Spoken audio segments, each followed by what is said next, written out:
Mun naine polnud veel päevägi mullas olnud. Kui mu poeg istus tema tuuli, sellesse tuuli, kusta igal pärastlõunal tikkis, vaatas mulle silma ja ütles, sinu hea elu on läbi, isa. Siis võttis ta mu kaardid, külmutas mu kontod, jättis mind ilma ühegi eurota ja vaatas mind, nagu oleksin ma prügi, mis tuleb välja viia. 82 aastat ehitamist ja ühe hommikuga kustutas mu poeg mu maa kaardilt. Kui see lugu puudutab sinu hinge, siis telli kanal. Iga päev on uus lugu, mis võiks olla sinu oma. Anna meille teada, kust sa meid kuulad. Mul on siiani kalmistu mulla luun käte küljes. Ükskõik, kui palju ma neid ka ei peseks, sii on ikka siil. Seeniske sügavlaan millestki maetust. Ma tunnen ikka veel tema kirstu raskust. Kuidas mu käed värisesid. Kuidas ma tunsin, et vajun koos temaga. Ja siin ma olen, istun omaenda elutoas. Vaatan surnud mobiiltelefoni ja hunnikut kaarte, mis on nüüd kasutud. Olen niid laualle laiali lautanud nagu kautatud kaardimängukaardid. Minu nimi on Artur Tamm, ma olen 82-aastane ja 40 aastat tagasi ehitasin ma autovaruosade tehase, mis annab täna tööd 110 perelle. 40 aastat ärkamist enne koitu. 40 aastat higi, riski, unetuid öid. Aga miski sellest ei loe praegu, sest eile matsima oma naise ja tänä mattis mu poeg minu. Elvira suri 4 päiväl kelkuusohtul. Ma istusin tema vuodi kõrval, nagu olin teinud iga päev viimased 3 aastat. Ma tundsin iga heli selles toas. Konditsioneeri suminat, tilguti tilkumist, monitori pidevat piiksumist, mis jälgis teema sydant. Neeru puudulikkus oli teema kehätykhaaval ära söönud, aga ta ei kurtnud kunagi. Mitte kordagi. Sel pärastlõunal hakkas monitor teistmoodi häält tegema, aeglasemalt, harvemalt, nagu kell, mis hakkab seisma jääma. Ta tegi silmad lahti ja otsis mind. Need pruunid silmad, millesse ma 60 aastat tagasi armusin. Ma vuotsin ta käe. See oli külm, nii külm. Yritasin seda enda omaaga soojendada, aga ei suutnud. Ta pigistas mu sormiselle vähese jouga, mis talvel oli jäänud, ja ütles, enam ei valuta, mu kallis, enam ei valuta. Siis hingasta sisse, siis veel kord, ja 3. korral ei tulnud enam välja. Monitor näitas sirget joont ja pikka, ühtlast piiksu, mida ma kuulen siiani, kui silmad sulen. Ja ma lihtsalt jäin sinna, tema käsi minu peos, suutmata lahti lasta, tahtmata lahti lasta, sest ma teadsin, et kui ma seda teen, on koik läbi. Ärasaatmine oli reedel. Leinasaal lohnas vanade lillede ja kyynlavaha järele. Inimesed tulid, en kallistasid mind, ütlesid asju, mida ma ei kuulnud. Ta on paremas kohas, ta ei kannata enam, ta oli suurepärane naine. Tyhjad soonad, mis porkasid mu korvadelt tagasi syvenemata. Toomas seisis monda aega nurgas toosiselt, käed rinnal risti. Ta ei nutnud, ta ei rääkinud, ta lihtsalt vaatas. Ta vaatas kirstu, ta vaatas inimesi, ta vaatas mind, aga ta ei tulnud kordagi mind kallistama. Sel õhtul tulin üksi koju. Maja oli pime ja lohnas umbselt. Heitsin meie voodisse oma tavapäraselle poolelle ja kallistasin Elvira patja, mässisin oma näo sinna sisse. See lohnas ikka veel tema gardeeni ja parfüümi järele, lohn, mida ma tundsin. Esimest korda 22-aastaselt ja mis oli minuga olnud iga päev sellest ajast saadik. Sulgesin silmad ja proovisin ette kujutada, et ta on siil, magab mu kõrval nagu alati, et ma ärkan üles ja kuikon nagu vanasti. Aga laupäeval kell 9 hommikul helises uksekell ja koik läks põrgusse. Avasin ukse, oodates naabrit kaastunde avaldusega leivakorvi lilledega, aga see oli Toomas. Tema särk oli kortsus ja silmad kuivad. Ta astus majja ilma tervitamata, ilma kallistamata, ilma ütlemata. Mul on kahju. Isa, nagu astuks kontorisse, tema selja taga oli Kertu, tema naine, pea norus ja silmad porandale naelutatud. Ta ei vaadanud mind, ei öelnud sonagi. Ja nende seljataga oli Rasmus, mu 16-aastane lapselaps, kes ei tostnud oma telefonilt pilkugi, et isegi tere öelda. Ma ei tea, kas ta mind üldse nägigi. Pakkusin neile kohvi, keegi ne vastanud. Tuomas kondis kindlate sammudega otseelu tuppa, nagu oleks maja juba tema oma. Ja siis mä nägin seda. Ta istus Elvira Tuuli, kus ta igal pärastlounal tikkis, kus ta joi oma kummeliteed, kus ta istus ja luges mulle ajalehest retsepte, kui ma hommikust soin. Tunsin, kui taas iivelduslainen rinnus tousis, sapkerkis kurku, aga ma jäin vait. Mõtlesin, et ehk ta ei saanud aru, ehk oli se juhus. Ehk ei teinud ta seda meelega. Tuomas vaatas main sellest tuulist, nagu oleks ta juba koigeomanik. Ja se, mida ma teema silmis nägin, ei olnud kurbus, ei olnud lein, ei olnud midagi, mida poeg piiks tundma päev pärast oma emamatmist.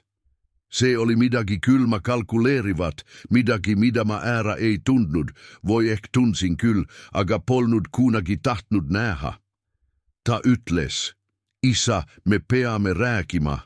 Ma nogutasin.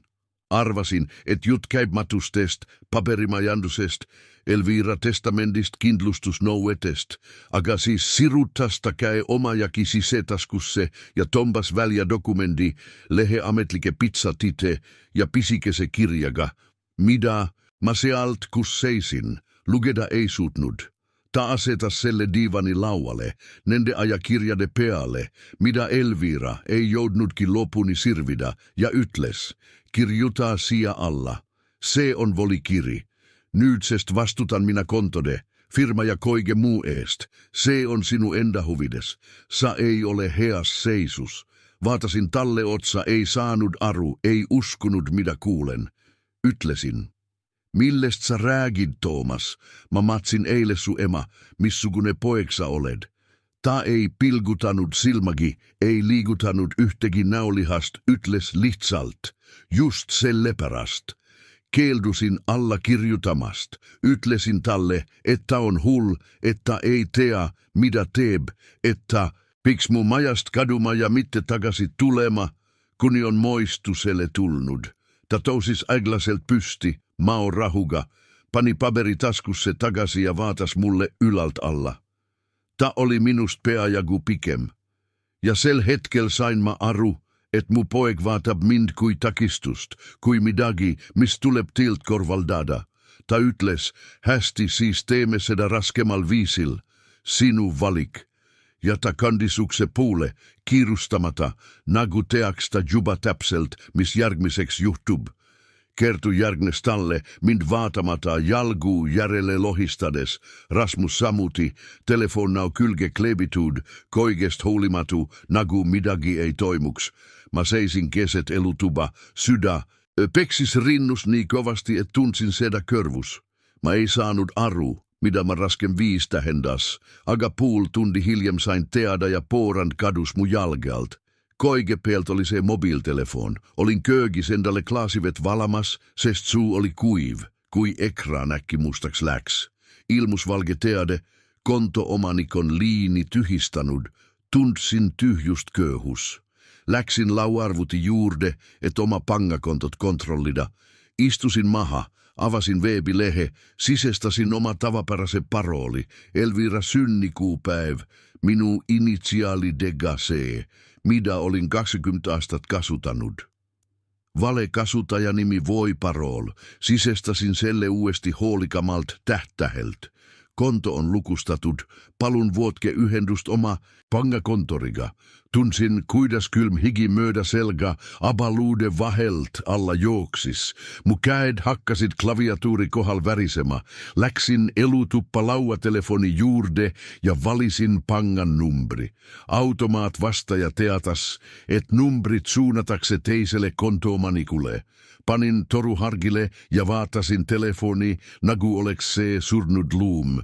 Se ei saanud olla tosi. se ei saanut olla tosi. Kordasin neid sonu valjusti, nagu saaks nende ütleminen muuta seda, mis toimus.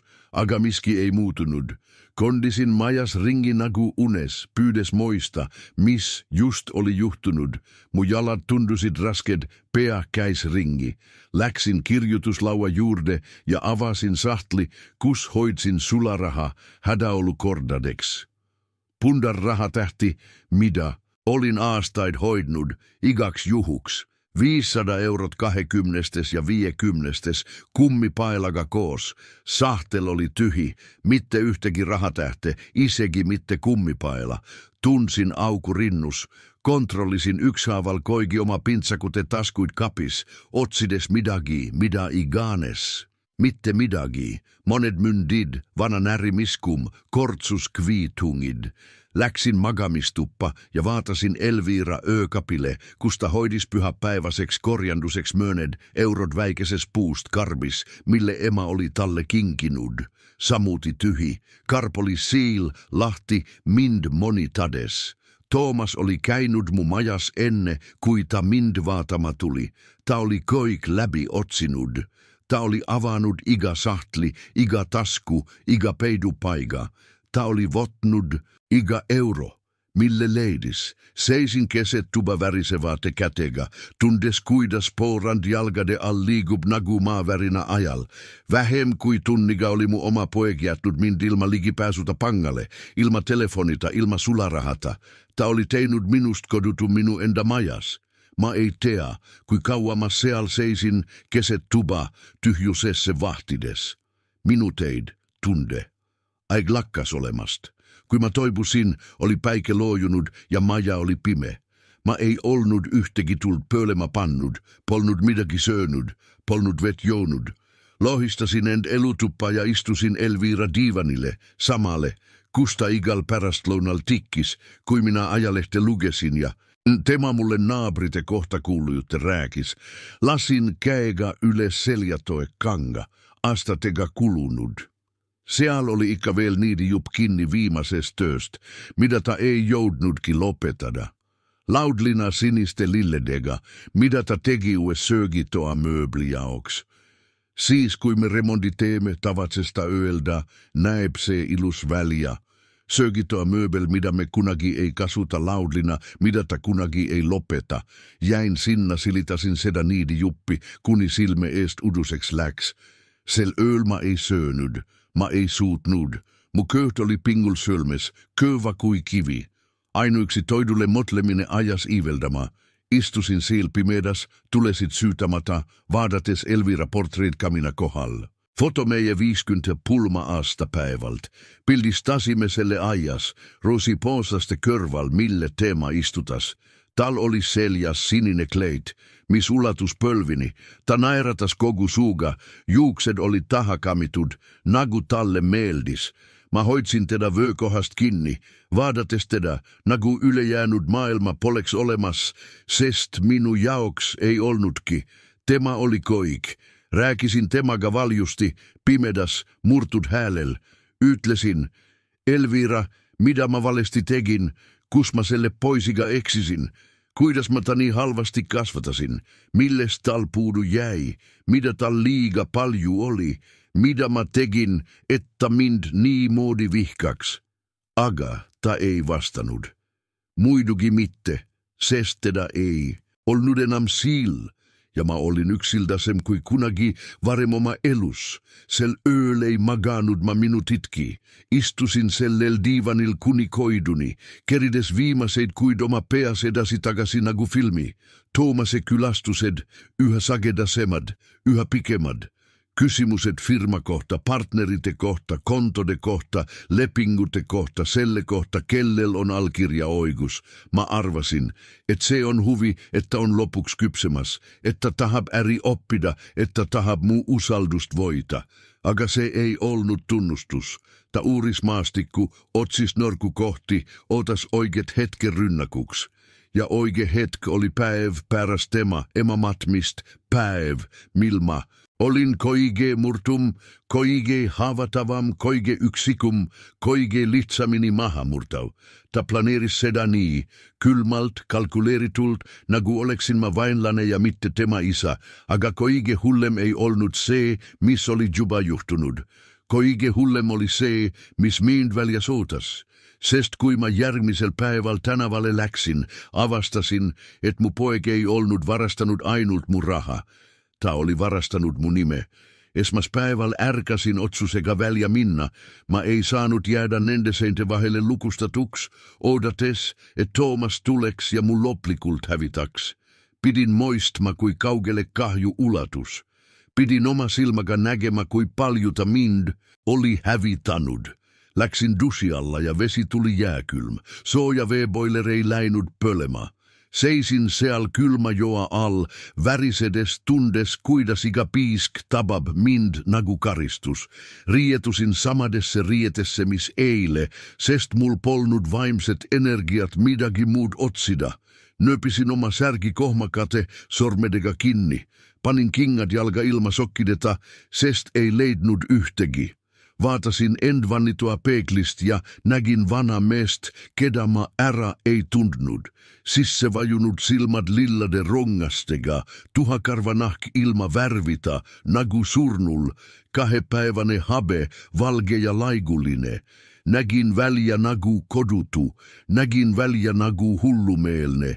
Otsisin oma rahakotist 3 kortsus rahatähte, 20 eurot. See oli koik, mis mul maailmas alles oli. Koik millega ellu jäädä. Läksin tänavalle tyhjä köhu ja raske sydämega. Päike loi mulle näkku ja pidin silmi kissitama. Ma ei teadnud, et sel päivällä landatakse mind 3 korda, iga kord hullem kui eelmine. Esiteks läksin nurgapealsesse apteeki, kus olin oma ravimeid ostnud juba 10 aastat. Mul oli vaja oma vererohurohtu, seda, mida ma igal hommikusöögiga votan. Ilma selleta voinuks mul iga hetk kriis tekkida. Arst oli mind hoiatanud. Herra Tam, oma sydämega ei mängitä. Nuor nainen letis tundis mind sisse astudes äärä ja naeratas lahkelt. Tere hommikust, herra Tam. Kuidas teil? Läheb, on juba parem. Ütlesin, et on kyll aitäh ja et tulin oma rohu järele. Andsin talle retsepti ja ootasin, toetudes letile, vaadates vitamiinide ja siirupite riiuleid. Ta valmistas tellimuse, pani selle väikesesse valgesse kotti ja tombas kaardi läbi terminaali. Masin tegi häält, seda häält, mitä te teate, keeldutud. Ta tombas selle uuesti läbi aeglasemalt, keeldutud.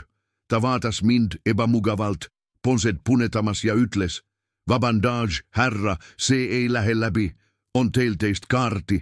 Tundsin, kuidas kuumus mööda kaela üles ronis.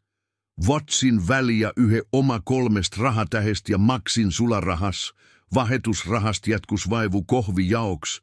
Lahkusin paberkoti ja kibeda maitsega suus, aga see oli alles algus, soojendus enne pearoga. Köndisin raskete jalgadega panka, Kesk-Eesti panga keskontorisse, roosast paekivist hoonesse väliaku vastas. Mul oli seal konto olnud yli 40 aasta. Seal allkirjastasin oma esimese laenulepingu tehasen masinateostmiseksi. Sinna kansin oma esimese miljooni, oma elukoige uhkema päivä. Koik tunsid mainsiil, tellerid, turvamehed, sekretärid, juhatajad. Nad tervitasid mind nimepidi, pakkusid kohvi, vuotsid mind eraviisilliselt vastuun. Aga kui ma sel hommikul sisse astusin, nägin uusi nägusid. Noored inimesed odavates ylikondades ja plastmasnaeratustega. Inimesed, kes ei teadnud, kes ma olen. Palusin rääkida juhatajaga. Vastuvotuneju vaatas mind pealaest jalatallani, mu kortsusriideid, ajamata, habet ja ütles, palun istuge, keegi tuleb kohe teiega tegelema. Nad lasid mul udata 20 minutit koval plastulilukse juures, nagu oleksin ma suvaline klient, kes tuleb laenu kysima. Lopuks tuli välja hallisülikonnasmees, 30-ndates, geeliga juustes ja näoga, mis ütles, et tal on tähtsamaid asju teha. Ta vaatas mind ilma austuseta ja ütles, järgnege mulle. ja ta viis mind väikesessä klaaseen tega kuubikusse, kus koik nägid, aga keegi ei kuulnud. Nagu akvaarium, nagu looma ja puur. Juhataja istus melamiin laua taha ja avas oma arvuti. Ta trykkis midagi kahes sormega, aeglaselt, samal ajal kui minä teda teiselt puult vaatasin. Siis ta korstas kulmu, kallutas peed ja vaatas mind ilmega. Mida ma ei osannut desifreerida, ta ütles madala, kuid terava häälega, nagu sametisse mähitudnuga, härra Tam, teie kontol on ennetav arest. Selle taotles 2 päivä tagasi otsene pereliige, poeg, vastavalt protokollille. Pohjuseks on toodud, ta tegi pikapausi, nagu oleks tal raske seda öelda, nagu tunneks ta vuorast häbi, eeldatav kognitiivne voimetus. Tundsin, nagu oleksin saanut löögikohtu. Vaikka kadus kopsudest. Kordasin sonu nagu kaja. Kognitiivne voimetus. Ta noogutas mulle silma vaatamata, segades paberaid oma laual. Ta ütles, se tähendab, et on kahtlusi teie vaimses voimes oma rahas juhallata. Se on standardne protseduur sellistel juhtudel. Ärge muretsege, se on ajutine, kuni pereoluukod laheneb. Tahtsin talle karjuda. Tahtsin pysti tousta ja haarata tal lipsust kinni ja öelda talle, et olen 1 aastaga rohkem ehitanud, kui tema terve oma elu jooksul ehitab. Et ma annan tööd 160 perele samalla ajal, kui tema ei oska isegi korralikult trykkida. Aga ma ei suutnud, sõnad ei tulnud. Istusin seal tummalt, suu lahti, tundes, kuidas maailm minu ümber kokku variseb. Tousin toolilt midagi ütlemata ja kõndisin kuubikust välja. Vastuvotuneiu ütles midagi, mida ma ei kuulnud. Turvamees avas mulle ukse. Astusin tänavalle ja tundsin, kuidas jalad värisevad. Tundsin, et niid ei pea mind kinni. Kylm higi jooksis mööda kaela ja niisutas selga. Inimesed möödusid miinust, kõndisid normaalselt, ostsid asju, rääkisid telefoniga, naersid, elasid oma elu. Ja ma tundsin, et nad kõik vaatavad mind, et nad kõik teavad, et nad kõik mõtlevad. Siin läheb see hull vana mies, see, kes ei oska isegi oma rahas juhallata. Toetusin paekiviseinälle ajalehekioski kõrval ja hingasin mitu korda sügavalt sisse, pyydes rahuneda. Mu sydä loi väga kiiresti, liiga kiiresti, maatlesin. Saan siin samas tänaval infarkti, nad leiavad mind siit lamamast nagu koera. Pidin istuma, midagi sööma, kohu millegagi täitma. Siis motlesin Raikoja grillille, restoranille, kus olin lounat söönud üle 30 aasta. Mulla oli seal igakuinen arve, mille maksin alati täpselt iga kuu esimesel päivällä, ilma eranditeta. Nad tundsid mind siil, olit tundnud mind terve elu. Nad kohtlesid mind nagu seda, kes ma olin. Seal olin ma ikka veel keegi. Kondisin 4 kvartalit kesklinna puule värisevate käte ja uriseva köhuga. Astusin sisse nikerdatut puidustuksest ja kelner Jyri näki mind kohe. Ta nairatas sama vana nairatusega ja ütles, herra Artur, nii hea teid näha, teie tavaline laud. Istusin oma tavalliselle kohale akna alla, kust avanes vaade väljakule, kus sain syyes mööduvaid inimesi vaadata. Tellisin oma tavapärase. Grilliha, ajukartulite ja hapukapsaga ning kohvi. Soin aeglaselt, iga suutait närides, pyydes tunda liha maitset, soola, vürtsi, pyydes tunda, et ma olen ikka veel olemas, et olen ikka veel see mees, kes ma olin, see, kes tuli siia tehinguid solmima, see, kes kutsus oma partnereid launale, see, kes jättis hedjuutraha, sest ta sai seda endale lubada. Vaatasin ringi ja nägin tuttavaid nägussid. Herra Paredes, advokaat, nurgalauas oma naisega salatit söömas. Herra Harrison, äärimeeste klubis teises lauas mone ääripartneriga, aruttades midagi paberid käes. Doktor Villanueva leti ääres, joomas musta kohvi. Inimesed, kes olid mind aastakymneid austusega tervitanud. Inimesed, kes tundsid Mind, kui se oli väike linn ja minä olin noormees suurte unistustega. Kui olin söömise lopetanut, kutsusin Jyri käeviipega enda juurde ja ytlesin, pane minu igakuiselle arvele. Ta noogutas, koristas taldrikud ja suundus köögi poole. Agatal kulus tagasi tulekuks kaua aega liiga kaua. Ja mä tunsin, että midagi on valesti, kui Jyri tagasi tuli, köndistä aiglaselt ja ei vaadanud mulle silma. Ta hoidiskäsi koos, nagu oleks närvis. Ta ytles madala häälega, peaigu sosinal. Herra Artur, vabandust, juhataja tahab teiega rääkida.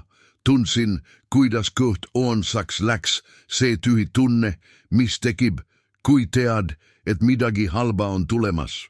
Juhataja ilmus hetk hiljem. Paks vuntsidega mees, keda olin aastaid tunnut, aga kes mulle kunagi ei meeldinud. Ta lähenes mu laualle, aga ei istunut. Ta seisis seal, vaadates mulle ylalt alla, käed köhu peal risti ja rääkis piisavalt valjult, et ymbritsevät lauat kuuleksid igasoona. Herra Tam, kahjuks on teie konto meie juures tühistatud. Herra Thomas, Tam helistas eile isiklikult ja teatas meille. Ta andis väga selged juhised, ette ei ole enam täie moistuse juures. Ta ytles, et me ei tohi teille mingil juhul krediiti anda, et ykskoik millise vuola te tekitate, seda ta ei tunnista ega maksa. Mul on väga kahju. Peate sularahas maksma. Tunsin, kuidas nagu poolema hakkas. Veri tousis pähe, kõrvus kohises. Nägin nagu aegluubis, kuidas paar naaberlauas luupetas söömise ja pööras end minu poole vaatama, suu lahti. Nägin, kuidas herra paredes kummardus oma naise puule ja sosistas talle midagi kõrva, viibates louaga minu puule. Nägin, kuidas herra Harrison vaatas ebamugavalt oma taldrikule, nagu oleks tal häbi mind tunda. Koik vaatasid mind, koik moistsid mind hukka, koik mõtlesid sama asia. Venevana mies, ta on moistuse kaotanud, ta on läbi, ta on kasutu. Teda tuleb haletseda. Vuotsin väljäkäks alles jäänyt rahatähte 10 eurot ja panin niid laualle. Sellest ei jätkunut isegi kohvijaoks. Jyri ytles kurvade silmadega. Herra Artur, ärge muretsege. Mä katan selle oma joutrahast. Se pole mingi. Aga mä ei lasknut tal lopetada. Mä ei tahtnud tema haletsust. Mä ei tahtnud kellegi haletsust. Tousin tuolilt polvet värisedes ja kondisin ukse puulee. Iga sam tundus pliiraske, iga sam oli miil. Tunsin, kuidas pilgud mu selga poletasid nagu noad, nagu noelad, nagu kuumad sööd. Astusin konniteelle ja seisin seal, te admata mida teha, te admata kuhu minna. Kespäiväne päike louskas mulle näkku, poletades nahka, aga ma tundsin kylma, mis tuli seest pult luudest hingest. Mul polnud raha, polnud telefoni. Polnud kedagi, kellele helistada, polnud kuhugi minna. Vaatasin munakivisillutisega tänavat, mida oli lapsest saati tuhandeid kordi käynud. Samad poed, samad puud, samad raudpingid. Aga koik tundus vuoras, nagu poleks see enam minu oma, nagu ma ei kuuluks enam siia. Nagu mind oleks maakaardilt kustutatud ja keegi poleks seda märganud. Mõtlesin Elviralle, kuidas tema alati teadis, mida teha, kui asjad raskeks läksid, kuidas tal oli alati soona, idee, lahendus, kuidas ta võttis mu käest ja ütles, sa saad hakkama mu kallis, sa oled alati saanud. Aga teda polnud enam ja ma olin yksi, täiesti yksi. Keset tänavat, mis oli täis, inimesi, ma ei olnud kunagi oma elus end nii yksikuna tundnud. Siis kuulsin enda selja tagant häält, naise häält, arglikku, murelikku. Herra Artur, pöörasin end aeglaselt, peaaegu jouetult ümber. See oli proua Ruusi Lepp, mu naaber majast number 12, 70-ndates, 10 aastat lesk, alati oma 2 kassi ja lillelise pollega. Olimme teineteist nagu pidi tunnud 30 aastat. Tervitasimme tänaval, aga polnud kunagi vahetanud rohkem kui 3 sõna. Meil polnud kunagi olnud toelist vestlust. Ta vaatas mind suurte, hirmunud silmadega nagu näeks ta kummitust. Siis heitis ta kiire pilgu külgedele nagu veendudes, et keegi ei vaata, et keegi ne kuula. Ta astus Sammu lähemale haaras oma väikese käega mu käsivarrest ja ütles madala häälega peaaegu saladuskatte all. Mis teiega juhtus, härra Artur? Miks te selline olete? Olete haige, näete kohutav välja, nagu oleksite kummitust näinud, ja ma ei teadnud, mida vastata. Sonad ei tulnud välja, sest teatud mottes olin kummitus minä ise. Nad olid mind tapnud mind puudutamata. Nad olid mind matnud hauda kaevamata. Roosi võttis mu käsivarrest kindlalt kinni ja ütles, tulge minuga. Te ei saa siin lihtsalt seista. Inimesed vaatavad. Kondisimme vaikides tema majani 3 kvartaali kaugusel. Mööda tänavaid, mida tunsin peast, aga mis nüüd tundusid nagu teine maailm, hoidsin silmad maas, suutmata üles vaadata lugedes munakive, nagu oleksid need päevad, mis mul elada oli jäänud. Kui joudsime tema ukse juurde, rohelise ukse juurde geraniumipottidega, vottista votmed, avas selle ja juhatas mind sisse, lohnas värskelt keedetud kohvi ja saia järele. Tema 2 kassi vaatasid mind kahtlustavalt tugitoolist. Roosi pani mind oma elutuppa istuma ja läks kööki. Kuulsin tasside ja keevavee klöbinat.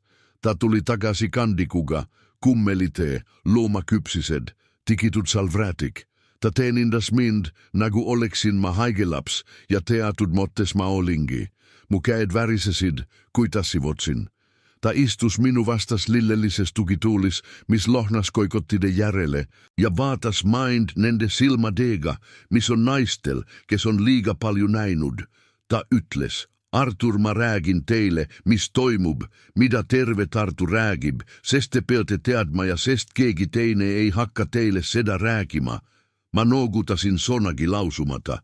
Tee pole tas mu sormi. Aga ma ei lasknud lahti, pidin midagi tundma, mida iganes. Roosi hingas sügavalt sisse ja hakkas rääkima. Ta rääkis, et Toomas oli viimase nädala jooksul koigile helistanud äripartneritele, klubituttavatele naabritele elamurajoonist. Ta rääkis koigile sama juttu, et mul on dementsus, et ma olen hakanud asju unustama, nimesid segamini ajama, tänaval ära eksima, et Matu se päeval ei tundnud ma monda külalist ära, et olin proovinud maksta aegunud krediitkaardiga, et ma olen ohtlik endale ja et pere võtab meetmeid minu kaitsmiseks. Ta rääkis mulle koik ära ühe hingetombega, ilma pausideta, nagu keegi, kes rebib plaastri ühe korraga ära.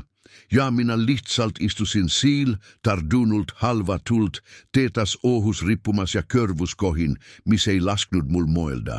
Kui ma rääkida suutsin, tuli välja ainult üks sõna, dementsus. Kordasin seda mitu korda, nagu aitaks selle ütlemine mul moista. Vaatasin oma käsi kindlad, ei värisenud. Meenutasin firma viimase kvartaali bilanssi. 23,4 miljoonit varasid, 15,7 kohustusi, tegevuskasumi marginaal 12%. Mäletasin koike köhklemata. Mäletasin oma esimese juhiloan numbrit, oma pulmapäivä, arsti nime, kes Toomase ilmalle aitas. Mäletasin iga lepingut, mille olin viimasen 40 aasta jooksul allkirjastanut, ja matlesin. Mu poeg tapab mind, mitte noaga, mitte mürgiga. Ta tapab mind sonadega.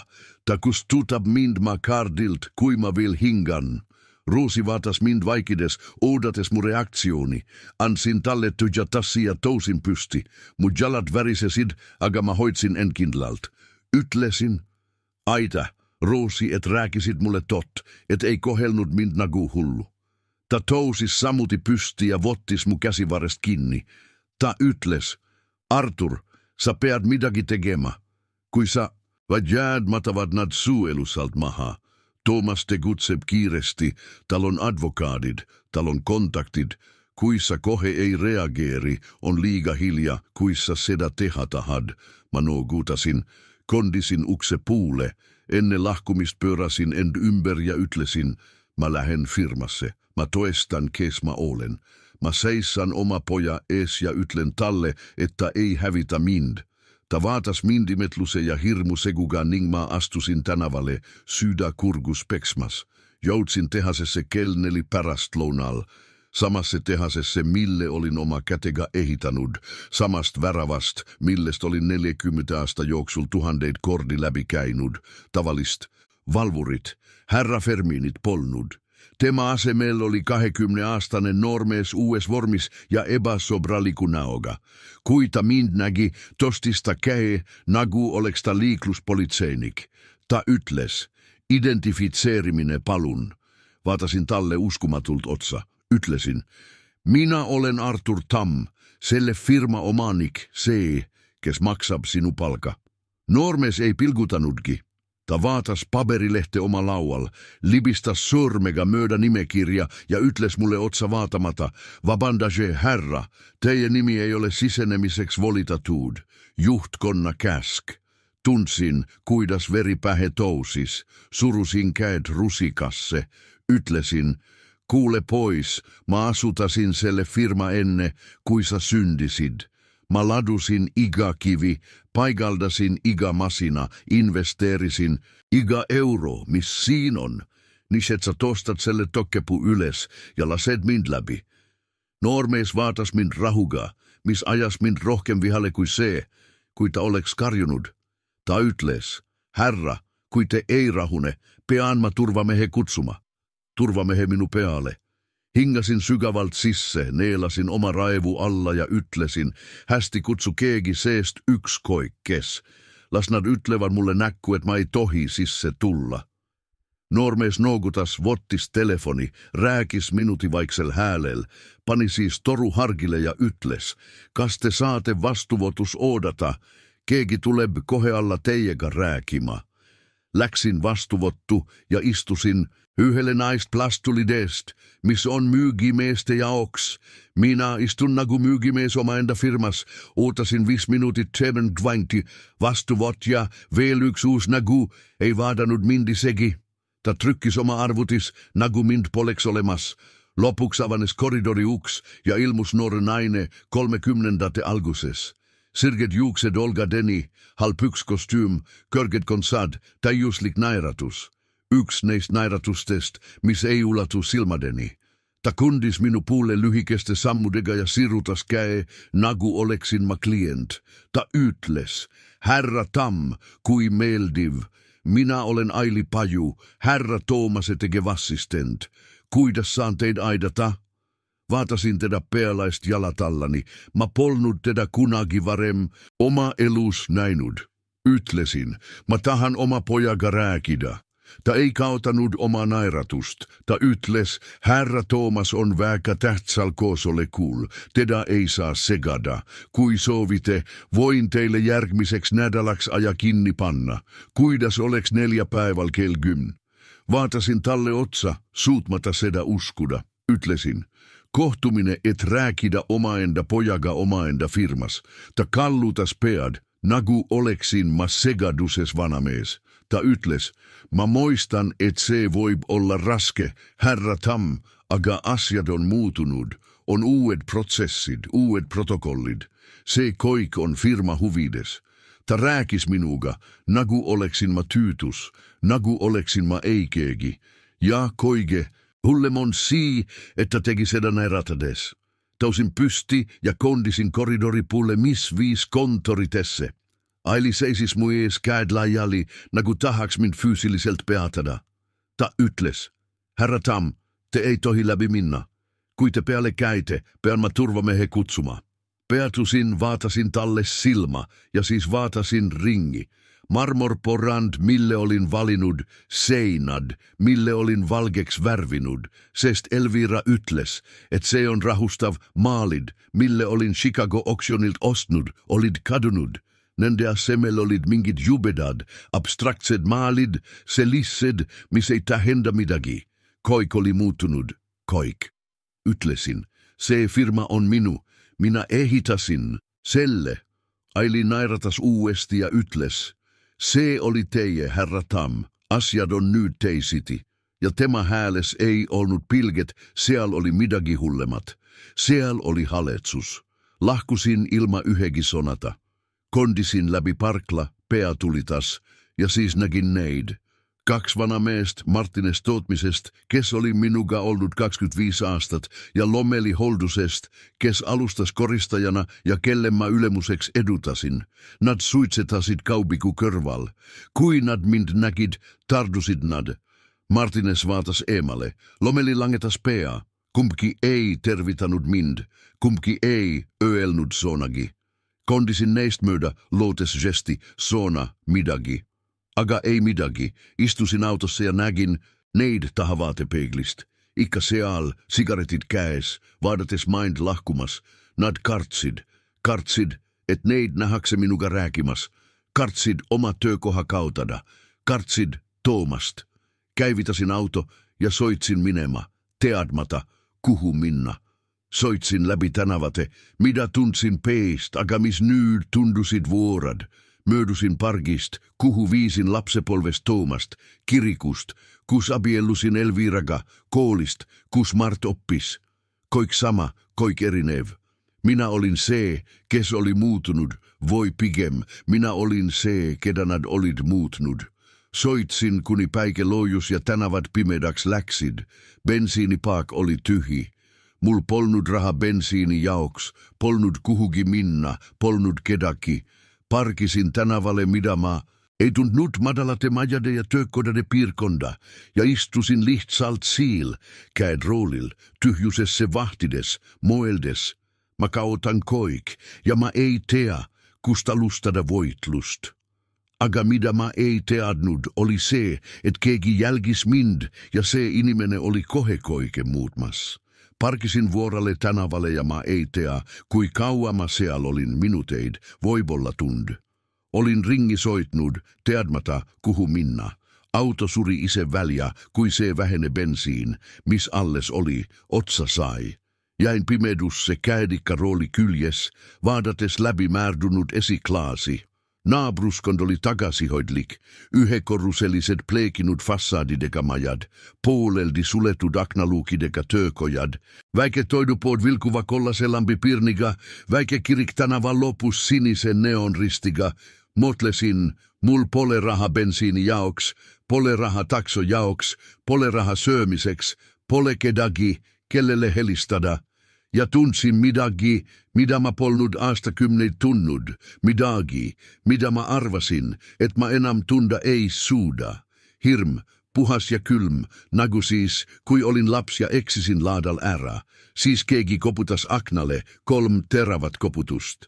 Vopatasin, pöörasin pead ja nägin nägu, mis vaatas mind väljas puult.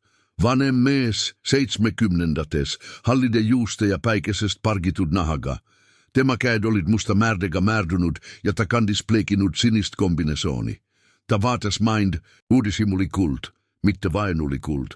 Lasin akna paar sentimetrit alla ja ta ütles, tere ohtust, herra, on koik korras. Olette seal juba pikka aega istunut autost väljumata. Tahtsin veenduda, et teiega pole midagi juhtunut. Tema hääl oli kähe, kuid lahke. Ta lohnas mootoriooli ja sigarettide järele. Ütlesin, minuga on koik korras tänään. Aga mu hääl tuli välja murtult, pragunenult, ja ta märkas seda. Mees vaatas mind monet sekundit midagi ütlemata, siis noogutas ta aeglaselt, nagu oleks otsuse teinud. Ta ütles, vaadake, mul on kohe üle teegaraaž. Mä ei tea, mis teiega juhtus, ja mä ei kysi, kui te ei taha rääkida. Aga te näette välja, nagu poleks te tükk aega söönud. Mul on värsket kohvi ja monet pirukad, mis naaber toi. Kui soovite, pakun teille, ilma kohustusteta. Vaatasin talle silma. Seal polnud kurjust, polnud tagamotet, lihtsalt midagi, mida mä polnud päevi näinud. Inimlikust. Avasin autouksen ja väljusin, mu jalad värisesid. Ta hoidis mu käsivarrest ja ütles, tulge herra, see on kohe siinsamas. Ja me köndisimme koos tema garaaži. Garaas oli väike, plekkuur öljyplekillise betonporandaga. Tostukil oli vana auto avatud kapoti ja paljastatud sisikonnaga. Seinal rippusid tööriistad, 3 aasta vanune kalender Jeesuse pildiga, vana radio mängis Artur Rinne laulu. Mees osutas plasttuulille. Pulaua kõrval ja ütles, istuge. Mä tun teille kohvi. Ta kadus tagauksest ja tuli tagasi 2 aurava aluminiumkruusiga. Ta istus minu vastaspuus taburetille ja ytles. Minun nimi on Reinmets. Se garaas on mul olnut 20 aastat. Ja teie olette Artur Tam. Mä tean teid nime pidi. Terve Tartu teab autovaruosade tehase omanikku. Vaatasin teda yllätunult. Ta kehitas olgu ja ytles. Se on väike Linn. Herra Artur, uutiset levivät kiiresti. Ta ryypas kohvi ja vaatas mind rahulikult. Ta ei kysynyt minult midagi, lihtsalt ootas. Ja midagi selles vaikuses, selles kannatlikkuses pani mind suu avaama. Hakkasin rääkima. Rääkisin talle Elvira Matustest, Tuomase külastusest järgmisel päeval, Sonadest, mistä mulle ytles, blokeeritud kaartidest, pangast, apteegist, restoranist, firmast, kuhu mind sisse ei lastud, Aili Pajust ja tema plastmasneratusest, töötajatest, kes mind ei tervitanud, Roosist ja Dementsuse kuuldusest. Rääkisin talle koik, iga alanduse, iga löögi, iga noahobi selga. Rääkisin tund aega peatumata ja tema kuulas segamata, kritiseerimata, arvamust avaldamata. Ta lihtsalt kuulas. Kui sa kuulad praegu minu lugu, siis palun jäta mulle kommentaar ja ütle, kust sa kuulad. Monikord annab teadmine, et keegi kuskil maailmas kuulab, mulle joudu edasi minna, sest sel ööl, selles garaažis, mis lohnas määrde ja sigarettide järele, tundsin ma, et keegi kuulab mind esimest korda päivade jooksul. Rein ei tunnud mind, ta ei volgnenud mulle midagi, tal polnud pohjust mind aidata. Ja ometi oli ta siil, kuulates mind, nagu oleks mu lugu oluline, nagu oleksin minä oluline, ja se oli sel hetkel väärtuslikum kui kogu raha, mille Toomas oli minult varastanut. Kui olin rääkimisen lopetanut, tunsin en tyhjänä, kurnatuna, nagu oleksin koik, mis mul sees oli väliä oksendanut. Rein oli hetke vait, vaadates oma kohvikruusi. Siis tostista pilguja ytles, herra Artur, mä ytlen teille midagi, te ei ole hull. Ikäyks kes teid 5 minuutit kuulab, näeb, et teil on selkeämpää kuin enami kuul. Se, mis teiega juhtub, ei ole teie syy, teid jahitakse, ja keegi, kes jahib niimoodi sellise kylmusega, ei peatu enne, kui työ on tehtud. Teie poeg ei peatu enne, kui teil pole midagi, ei raha, ei firmat, ei nime. Nii, et teil on 2 valikut, kas lasete endjahtida voi hakkate vastu voitlema. Vaatasin teda vaikides. Tal oli oigus, muidugi oli tal oigus, aga millega? Mul polnud raha, mul polnud juurdepääsu oma kontodele, mul polnud advokaati, mul polnud millegi kohta toendeid. Ütlesin, ja kuidas mä voitlen Rain, mul ei ole midagi. Ta noogutas ja tousis pysti. Ta läks väikesessä kööki tagaosas ja tuli tagasi taldrikuga. Siil oli 2 sooja pirukat, tyk juustu ja banaan. Ta pani selle minu ette ja ytles, koige pealt sööge, kui kaua on möödas ajast, mil te söite. Yritasin meenutada, eile, üleile, ma ei teadnud, mu köht valutas, aga mitte näljast, närvidest, raivust. Vatsin pirukka ja hammustasin, se oli jahtunut, aga se oli koige maitsvamasi, mitä olin päiväden jooksul maitsnud. Rein vaatas mind söömas ja ytles, pärast söömist motleme. Soin koik, mistä mu ette pani. Iga suutais toi natuke joudu tagasi. Kui olin lopetanut, koristas Rein taldrikud ja ytles, vaadake herra Artur. Mä ei ole advokaat eikä ärimies eikä midagi sellist. Olen mehaanik, parandan autosit. Aga mä tean elust yhteist. Keegi ei voitle hästi, kuita ei maga ja ei söö. Tänä öösel jääte siia. Mull on tagaväike tuba, kus mä monikord magan, kui pean hilja tööd tegema. Se ei ole Hilton, aga siil on madrats ja tek. Homme selge peaga maatleme väliä, mitä teha. Vaatasin teda teadmata, mitä öelda. Seemes ei tundnud mind. Tal polnud minu ees mingeid kohustusi ja ta pakkus mulle rohkem kui mu oma poeg. Väike tuba oli tilluke, 1 madrats puitlaudadel, Altek, mis lohna sodava pesupehmentäjä järele. Seinälle nailutatut crucifix, väike aken, missä vanes hovi. Häitsin rietega pikali, kingad jalas, vaadates plek katust. Väljas kuulsin ritsikate ja autode kauget myra. Motlesin Elviralle. Motlesin meie suurelle vuudille puuvillastelina mida ta iga nädal pesi. Motlesin, kuidas tema juukset lohnasid, kui ta mind öösel kallistas, ja motlesin, mida ta ütleks, kui näeks mind siin mehaaniku garaažis magamas omaenda poja eest peidus. Sulgesin silmad ja tundsin, kuidas pisarad mööda oimukohti alla voolasid, aga ma ei pyyhkinud neid ära. Lasin neil voolata, sel ööl ma magasin, ma ei tea, mitu tundi, 3 voi 6, voi 10 aga ma magasin. Ma toesti magasin, ilma oudusunen nägudeta, ilma ehmatuseta ärkamata, ja kui ma ärkasin, päike paistis läbi väikese akna, tundsin midagi, mida ma polnud tundnud alates Elvira matustest, lootust. Ma ei teadnud, kuidas ma voitlema hakkan. Ma ei teadnud, milliste relvade voi, milliste liitlastega, aga ma teadsin yht, ma ei ollut yksi. Oli 70-aastane mehaanik, kes uskus minusse, kes oli andnud mulle peavarju, toitu ja midagi tähtsamat, väärikust. Rein oli mulle peavarju andnud, aga relvad voitluseks pidid tulema kelleltki teiselt, kelleltki, keda ma ei odannut, kellel oli kautada sama palju kuin minul. Rein äratas mind, tassi kohvi ja uudistega.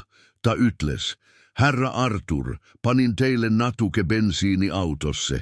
Seda ei ole palju, aga piisab, et koju ja tagasi saada. Minge, ajage oma asiat korda, ja kui teil midagi vaja on, siis ma olen siin. Mida meil siin kylluses on määrä, ja millest puudu on sula raha. Aga tas kohvi ja pirukas on alati olemas. Ta pigistas mu olga ja saatis mind autoni. Enne kui ma sisse istusin, ütles ta, pidage meeles mida ma teille ütlesin. Keegi, kes niimoodi jahib, ei peatu enne kui on lop. Liikuge kiiresti, herra Artur. Ärge andke neille aega. Teid loplikult hävitada. Ma noogutasin, käivitasin motori ja soitsin kodupuule Solmköris. Ma ei teadnud, mis mind ees ootab, aga miski ütles mulle, et see ei saa olema hea. Joudsin koju keskpäivä paiku. Väljastpult paistis koik samasugune. Aid roosi poonsastega, mida Elvira huldas, Bougainvillea ronimas mööda seinä, puidust uks, mille olin tellinud otepää käsitöölliselt. Aga kui ma sisse astusin, teadsin, et midagi on juhtunut. Kontori uks oli lahti. Jätsin selle alati kinni. Köndisin selle puule, sydä rinnus peksmas, ja kui sisse astusin, tunsin kuidas kopsudest kadus. Lauasahtlit olid lahti, läbi soritud, paperit porandal laiali, raamaturiul nihutatut, ja kohas, kus, varem oli lauaarvuti, olid ainult lahtiset kaablit ja märk tolmus. Nad olid selle ära viinud.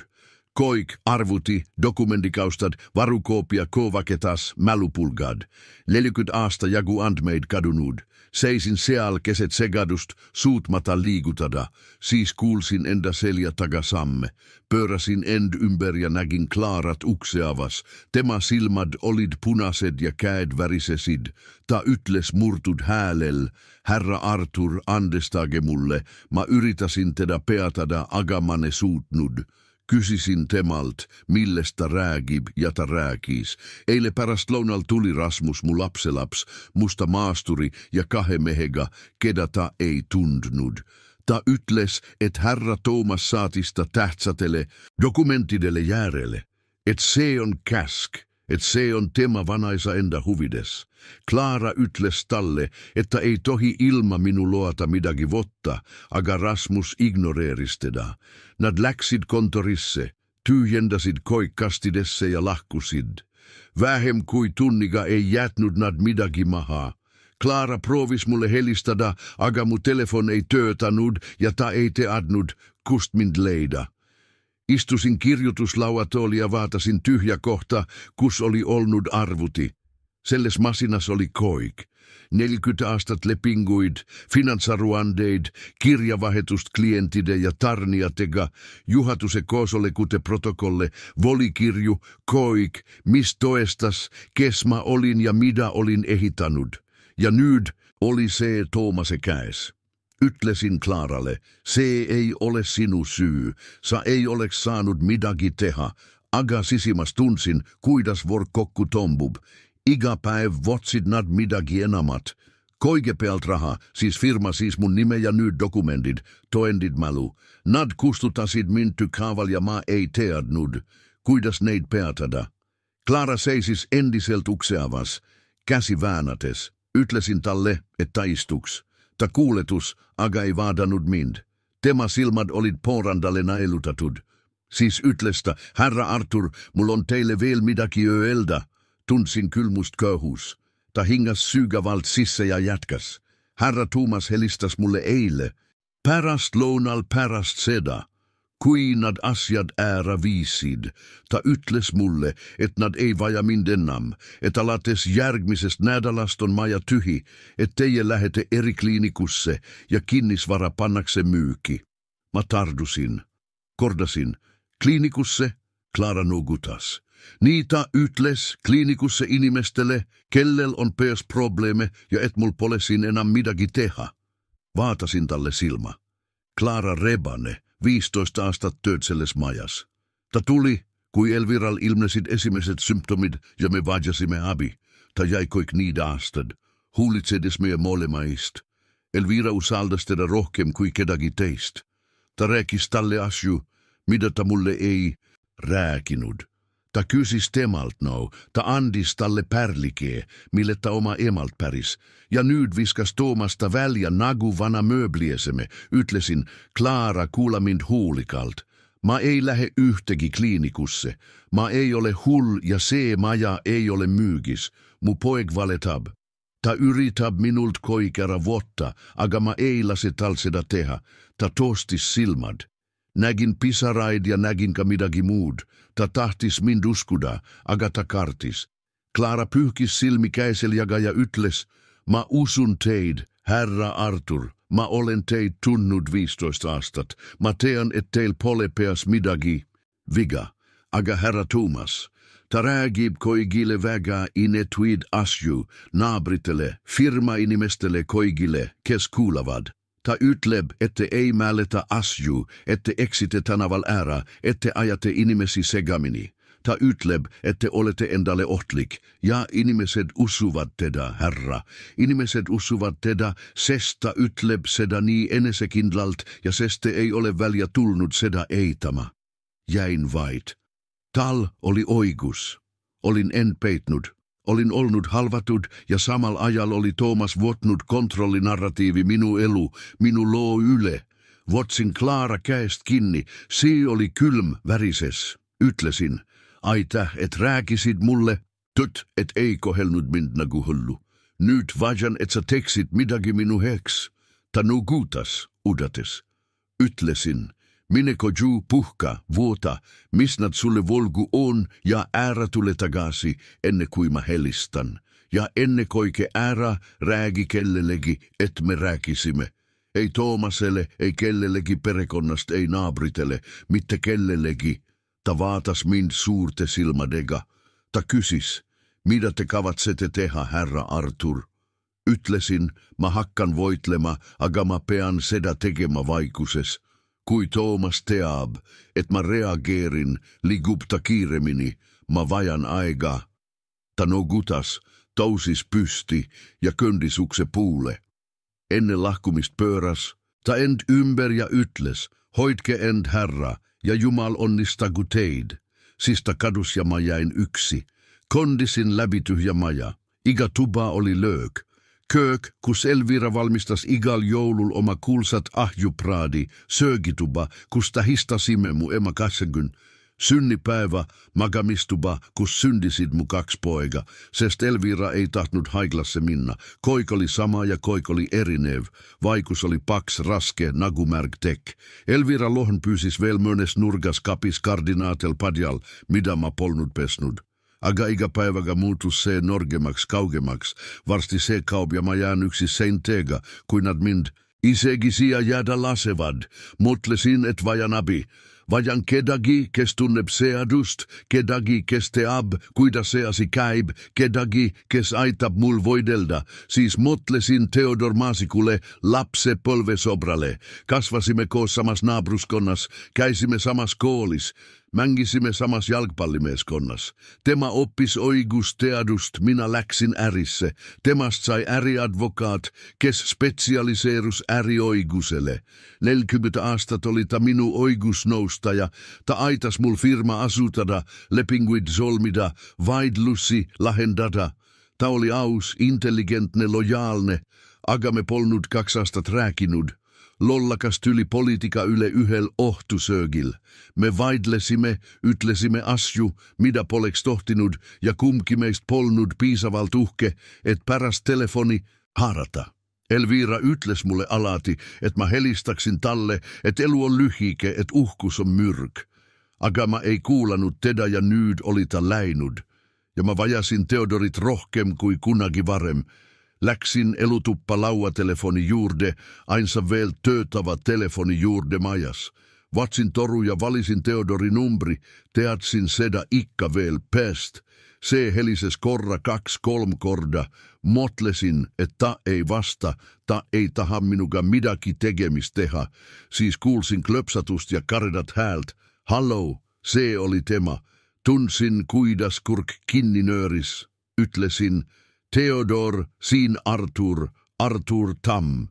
Pikvaikus, siis ütles ta. Artur, sellest on kaua eikä möödas. Ütlesin, Theodor, mä vajan su abi. Olen hädas, tosises hädas. Mu poeg hävitab mind. Veel yks vaikus, siis ütles ta. Tul homkel denit minu kontorisse. Ja vuota koi kaasa, mis sul on. Ta pani toru hargille ilma hyvästi jätmata. Aga se ei ollut oluline. Mä läksin teda vaatama. Mul oli voimalus. Theodor noustus mind aitama. Aga to endid, mis koike muutsid, ei tulnud temalt. Niin toi mulle keegi, keda mä ei joudanud. Keegi, kes koputas mu ukselle selsamal ööl. Kel oli peaaegu 11 öhtul, kui kuulsin ukselle koputust. 3 vaikset, peaaegu arglikku koputust. Tousin diivanilt, kus olin istunut pimedas tyhjusesse vahtides ja köndisin aiklaselt sissepääsupoole. Pärast Elvira matuseid polnud ma ühtegi kylallist saanud. Naabrid lopetasid külastamise, sobrad lopetasid helistamise. Majast oli saanut saar. Vaatasin läbi uksesilma ja nägin hämaras valguses kuju. Peenike naine, tumedat juukset, taha kammitud. Tunsin ta kohe äära. Se oli Kertu, Toomasen naine, minu minia. Se, kes oli seisnud minu elutoas riigipöördepäiväl, porrandat vahtides, samal ajal kui tema abikaasa mu elu varastas. Ma kohklesin hetke, siis avasin ukse. Ta tuli kiiresti sisse, peaaegu mööda minust trygides, ja sulges ukse enda taga. Tema silmad olid päräni. Ta vaatas pidevalt selja tahaa, nagu oleks keegi teda jäljitanud.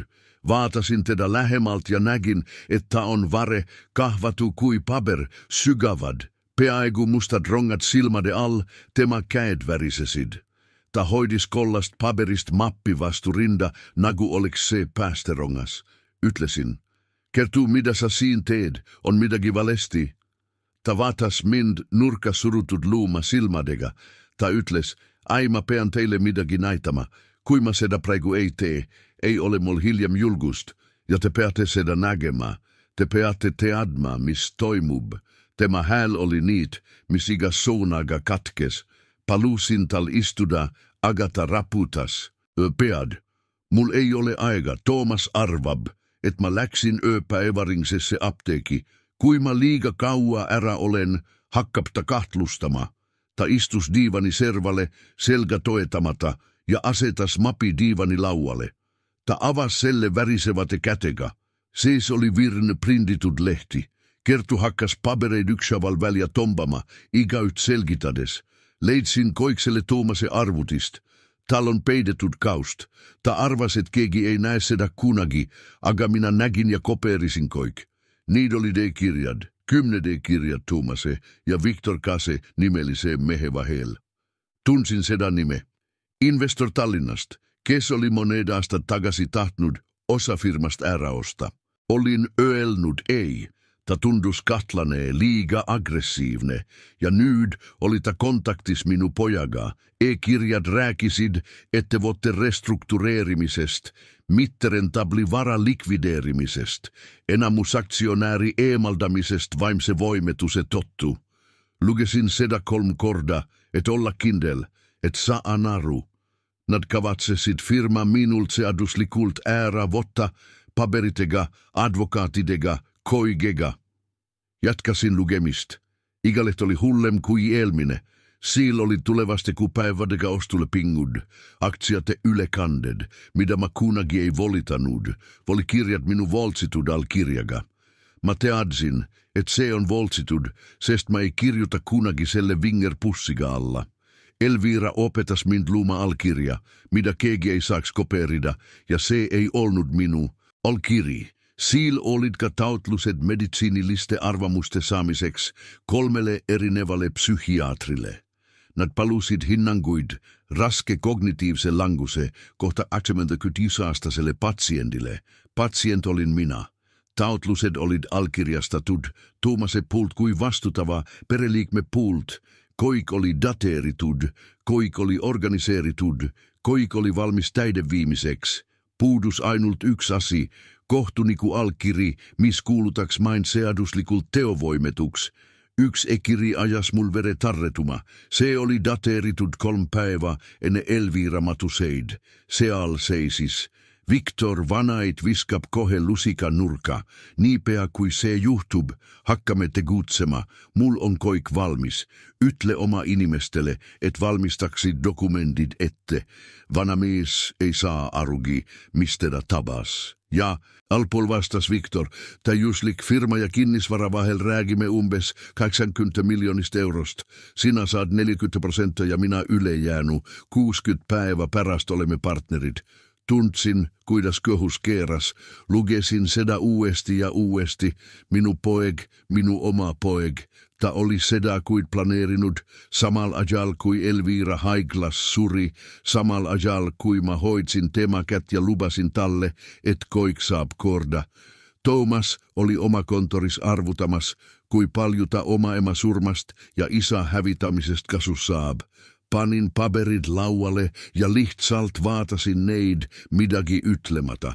Mu käed värisesid, tuntsin iiveldust, tuntsin, kuidas tubaringi käib. Kerttu vaatas, min pisar silmil. Ta ütles, ei mä ei teadnud, mä vannun, mä ei teadnud midagi sellest. Mä teadsin, että Tuumas on ambitionikas. Mä teadsin, että tahab firmat, aga mä ei teadnud, että on voimellinen selleks. Omaenda isä hävitämä, dokumente voltsima, psykiatreit palkama, etteid hulluks kuulutada. Teema häl murdus. Kui mä seda nägin, ei saanud mä vait jäädä. Lihtsalt ei saanud. Kysisin temalt. Miksi sä selle mulle tood kertu? Miksi sä ei lähe politseisse? Ta raputas peed. Sest politsei ei usu mind. Thomasel on sidmed, talon raha, talon advokaadid. Sinä oled ainuskes. Saap sellega midagi ette votta. Tousin diivanilt, kondisinakna juurde ja vaatasin tyhjä tänavat. Motlesin Elviralle tema elu viimasel nädalal, kui valu ei lasknut tal magada. Yhel ööl pigistasta mu kät väga kövasti ja ütles, Artur, olet Thomasega ettevaatlik.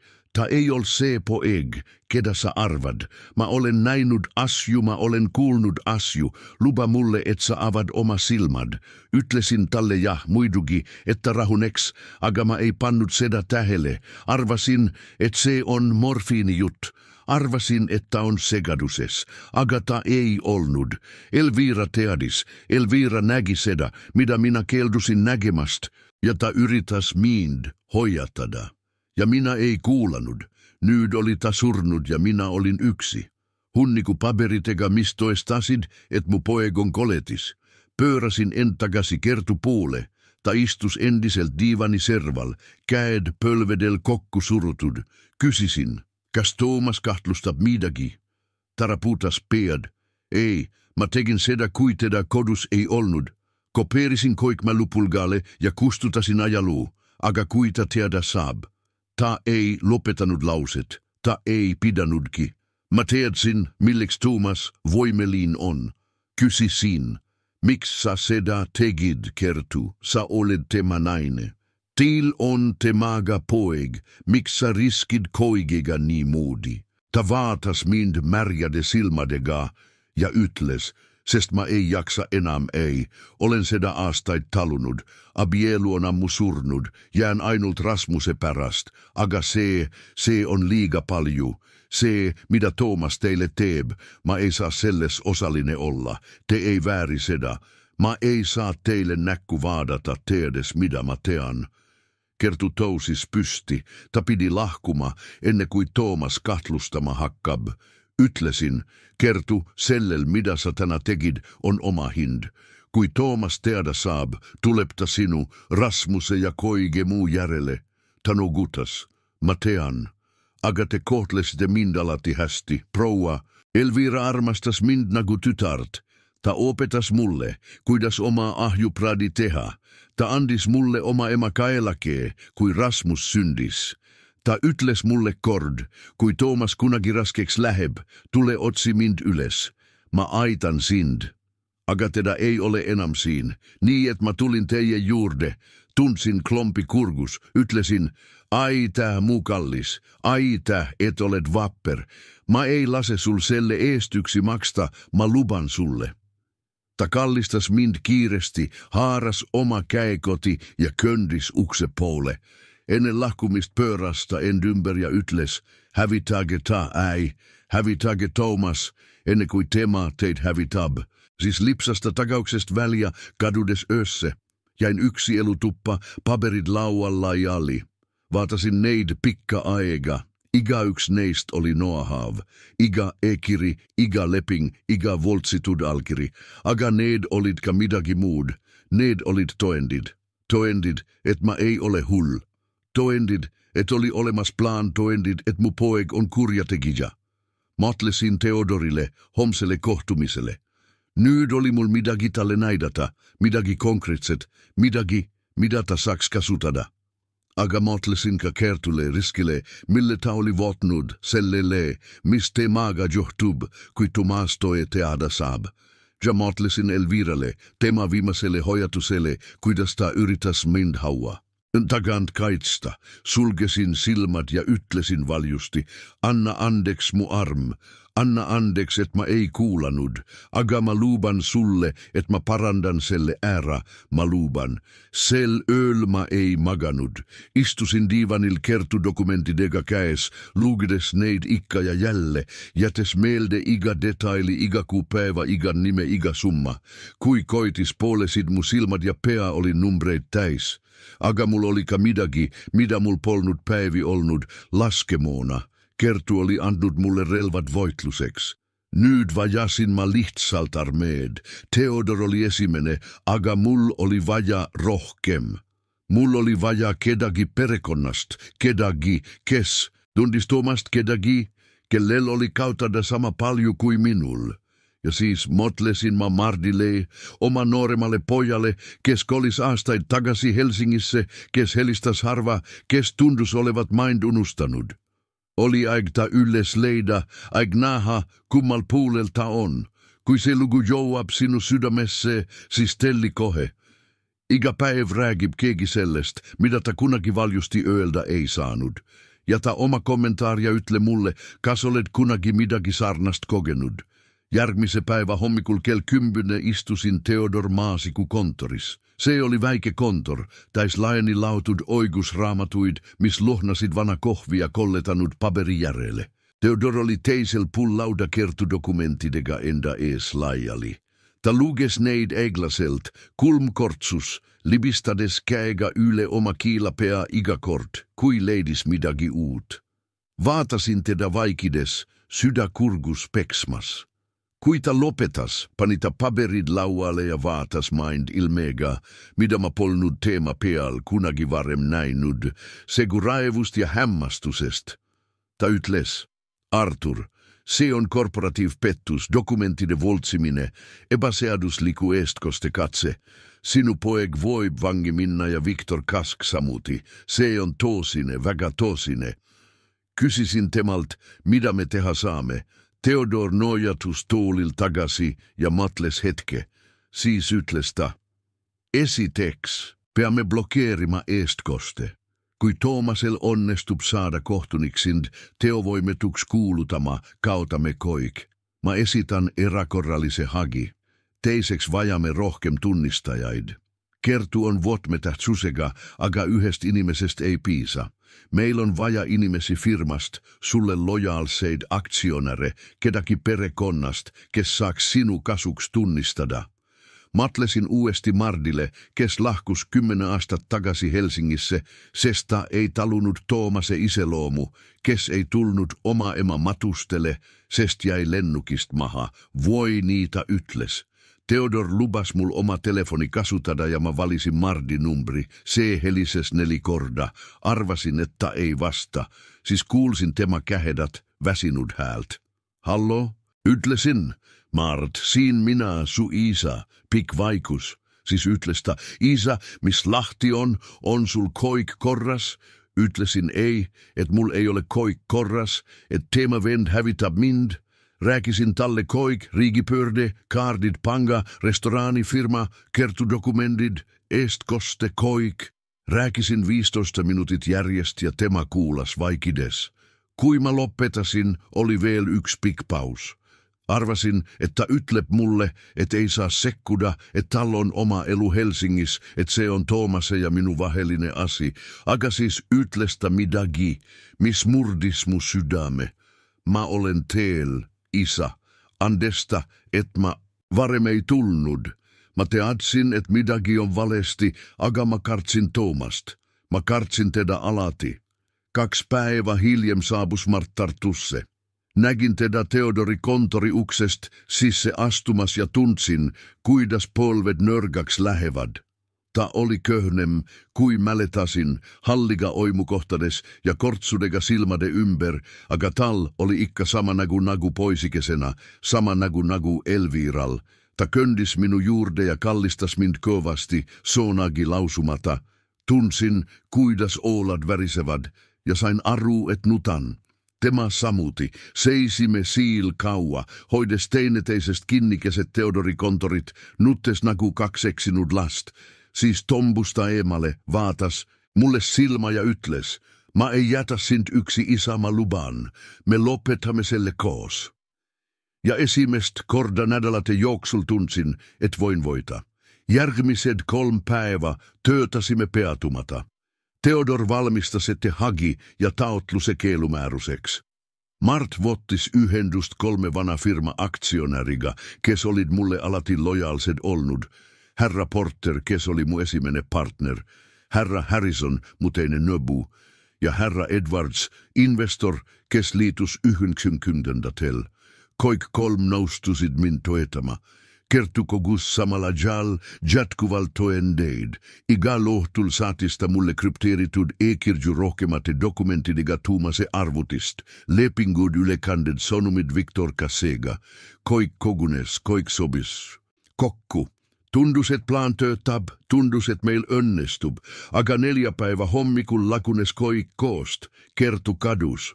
Proovisin talle helistada, väliä lylitatud, saatsin talle sonumeid, ei mingit vastust. Kirjutasin talle e-kirja, mitte midagi, helistasin Madja ja Teenia vastas. Ta ütles mulle, et proua Kertu oli varahommikul herra Toomasega lahkunud ja polnud tagasi tulnud, että vottis väikese kohvri. Et herra Toomas ütles, et nad lähevad mööneks päevaks Tallinna. Tundsin auku köhus. Midagi oli valesti, väga valesti, ütlesin Theodorille ja Mardille, et nad tuleksid minuga, soitsimme Toomase Maijalas lomase elamurajonis. Helistasin kella, ootasin. Uks avanes ja sieltä oli mu Vanem poeg, naeratusega, mis ajas mulle kylmäjudinat peale.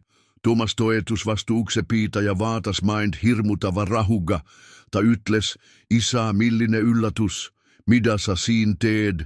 Ütlesin talle, et otsin kertut, et pean temaga rääkima.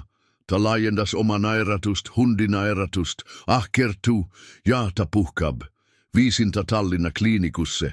Väga kena koht, väga vaikne. Leinastres moojus talle väga rängaalt ted. Tal hakkasid unetus, ärevus, imelikud motted. Arst ütles, että vaja puhkust, paar nädalat stationaarset ravi tema enda huvides. Vaatasin talle silma. Teadsin täpselt, mitä ta oli teinud. Kertu ei olnut haige, Kertu oli ta reetnud ja ta oli kättemaksnud. Astu siin sammu lähemmälle, ütlesin. Tuomas, mä tean mitä sä tegid. Mä tean koike lepinguid, ylekandeid, kirju Viktor Kasega, volt situd alkirju, eestkostet koike. Ta ei kautanud oma nairatust. Mä ei tea millest sä räägid, isä. Mä arvan, et sä olet jälleen segaduses. Mä ütlesin sulle, sä ei ole terve. Sä piksit en kontrollida laskma. Mart astus ette. Aitab Tuomas. Me teamme, mitä sä teed, ja me peatamme selle. Tuomas vaatas teda polkusega. No, vaatakes välja ilmus, kadunut poeg. Se, kes jouksis Helsingissä, sest ei pidanud survelle vastuu. Nyt tulet takasi Kangelast mängimä. Mart suuruskäid rusikasse, haarasin, ta käsivarrest. Ütlesin, lähme, siin pole enam midagi teha, ja me lahkusimme verikeemas ja vain murtud. Takasi Theodori kontoris langesin toolille.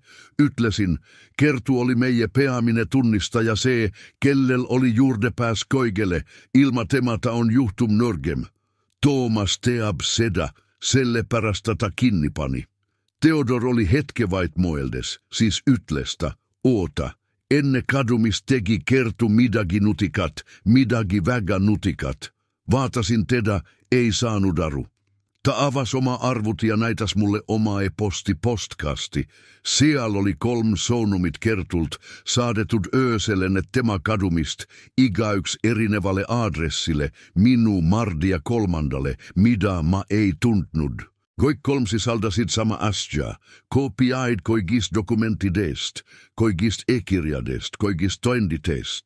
Kertu oli saatnud varukopiaid, kin lustuseeks juhuks kui temaga midagi juhtub. Theodor sulges arvuti ja vaatas mind. Ta ütles, sinu minä teadis, et se voi juhtuda. Ta teadis, et Tuomas saab varem voi hiljem teada. Selle pärasta saatis koikette, toindid on turvallised. Juhtum on endiselt jous. Tunsin kergendust, mis lodvestas mu lihaseid, aga tunsin ka ahastust, sest Kertu oli ikka veel Tallinna kliinikus kinni. Yksi hirmul, makstes hinda selle eest, et oli mind aidanud. Ütlesin Theodorille, me peame ta sealt välja saama. Ta noogutas. Mä tautlen kohtumäärust, aga mul on vaja rohkem. Mul on vaja midagi, mis toestab, et paigutaminen oli sunniviisiline, mul on vaja veel yht tunnistajat. Jäin vait, veel yks tunnistaja, kes veel teadis, mis toimub, siis motlesin kellelegi, kes oli siellä kogu aeg olnud, keegi, kes näki koike ilma, et keegi teda näeks, ja 2 päivä hiljem koputas se inimene uksele. 2 päivä enne aktionäride koosolekut kuulsin koputust Theodori kontori uksele. Kell oli 7 õhtul, hakkas juba pimedaks minema. Theodor läks avama ja mä kuulsin naise häältä, mitä mä tunsin. Piilusin koridoria, näkin teda. Klaara, minu Klaara, naine, kes töötas mu majas 15 aastat. Seisis ukseavas, toidukot rinnalle surutud, värisedes nagun leht. Theodor vaatas teda kahtlustavalt. Kes te olete? Ta neelatas raskelt ja ütles, minä olen Klaara Rebane. Töötasin herra Arturi ja proua Elvira juures 15 aastat ja mul on teille midagi näidata. Lähenesin, panin käe tema olalle ja ütlesin, tule sisse Klaara, sä olet sopra de seas. Istutasimme ta tuulille ja ansimme talle klaasi vet. Tema käed värisesid, kuita seda hoidis. Theodor kysis, mitä ta toi. Ta hingas sygavalt sisse, avas toidukoti ja vottisväl ja virna pabereid, kvitungeid, prinditud fotosid ja spiraalköites märkmiku. Ta pani koik laualle, ta ütles, herra, ma töötasin selles majas 15 aastat. Nägin asju, kuulsin asju ja hoidsin asju alles, sest proua Elvira palus mul seda teha. Theodor ja minä vaatasimme teineteiselle otsa. Klaara jätkas. Herra Toomas kohtles mind alati, nagu oleksin ma nähtamatu, nagu mind poleks olemas. Ta rääkis telefonitel minu ees, jättis pabereid laualle, ei tervitanud mind kunagi, ei vaadanud mind kunagi, aga minä olin siellä, olin alati siil ja mä nägin koike. Theodor hakkas Klaara toodud materiaale läbi vaatama. Siil olid kviitungit panga ulekannete kohta kontodelle, mis ei kuulunut firmalle. Siil olid fotodokumentidest, mitä ta oli oma mobiiltelefoniga pildistanut, kui Thomas niid söögilaualle jätis. Siil olid käsitsi kirjutatut märkmedjuhistega ailipajulle. Siil olid koopiat lepingutest, mille Toomas minu teadmata allkirjastas, ja siil oli märkmik, kuhu Klaara oli kuudekaupa yleskirjutanut iga kahtlase vestluse, mitä ta pealt kuulis. Kuupäivad, nimed, sonalliset tsitaadit koik. Theodor tostis pilgupaberitelt ja ytles, prua Klaara, te hoitsitte seda koike kui kaua. Ta ytles, peaigu aasta, herra. Alates sellest, kui proua Elvira palus mul seda teha. Tunsin, kuidas rinnus pitsitab, kysisin. Klaara Elvira palus sul seda alles hoida. Ta noogutas. Ja, herra Artur. Se oli paar kuud enne, kui ta väga haigeks jäi. Ta kutsus mind oma, tuppapani ukse kinni ja ütles, Klaara, ma näen asju, mis mulle ei meeldi, Toomas muutub. Ta teeb asju meie selja taga. Ma ei taha Arturit muretsema panna, sest tal on niigi palju tegemist minu eest hoolitsemisega, aga ma vajan, et sa oleksid minu silmad. Ma vajan, et sa hoiaksid alles koik, mida näed, kirjutaksid üles koik, mida kuuled. Ja kui Arturiga kunagi midagi juhtub, vii see advokaadi juurde. Nii ta mulle ütles, ja ma lubasin talle, et ma teen seda. Tunsin, kuidas silmad täituvad pisaratega. Elvira, minu Elvira, ta teadis alati, ja ta kaitses mind ainsal viisil. Kuidas ta sai? Theodor kogus Klaara dokumentit Kerttu-e-kirjadega kokku. Nüüd oli tal täielik toimik. E-kirjad, voltsitud lepingud, epäseaduslikud ülekanded, esmased tunnistused, fotod, märkmed, koik. Ütlesin, kas sellest piisab Kerttu kliinikust välja saamiseks. Ta noogutas. Sellest piisab selleks ja enamakski. Ma taotlen erakorralist kohtumäärust. Sellega saan toestada, et Kerttu paigutamine oli sunniviisiline, et puudub seaduslik diagnoos, et tegemist on meditsiinilisen ravina varjatud inimrööviga. Ta tousis pysti, haaras oma portfelli ja ütles, ma lähen kohe kohtumajja. Kui meil veab, on Kerttu hommikuks vaba. Ta lahkus kontorist peaaegu joostes ja ma jäin sinna Klaarat vaatama, teadmata, kuidas teda tänada. Järgmisel hommikul helistas Theodor mulle kell 7. Ta ütles, meil on määrus, ma lahkun kohe Tallinna puule. 3 tundi hiljem saatis ta mulle sonumi. Meil on ta käes, Kerttu on vaba, olemme teel. Tunsin, kuidas sydä rinnalle takaisin tuli. Istusin toolille ja hingasin sykävalt sisse. Mart vatas mind ja kysis, on sul koik korrasisaa. Ütlesin ja, et Kerttu on vaba, että on teel. Ta naeratas. Se oli esimene kord, kui näkin teda naeratamas pärast tema saabumist. Kell 2 pärastlõunal saabus Theodor kontorisse Kertuga.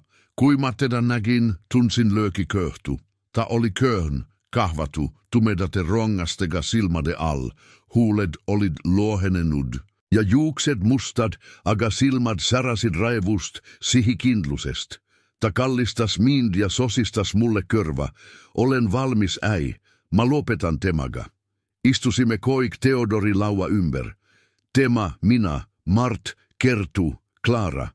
Ja Theodor selgitas olukorda. Toomas oli 4 päiväksi kokku kutsunut aktionäride erakorrallise koosoleku.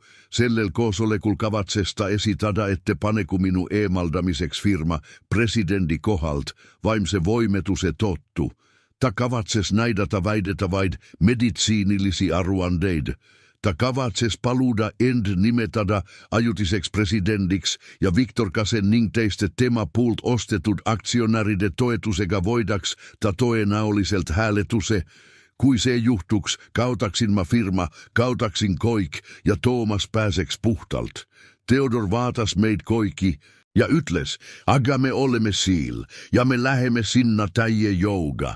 Theodor selgitas plaani. Ta saabub koosolekulle kohtumäärusega, mis takistab igasugust ettepanekut, mis on seotud minu väidetava teovoimetusega. Ta esita pettuse toendid, e-kirjad, voltsitudle pingud, epäseaduslikud ylekanded.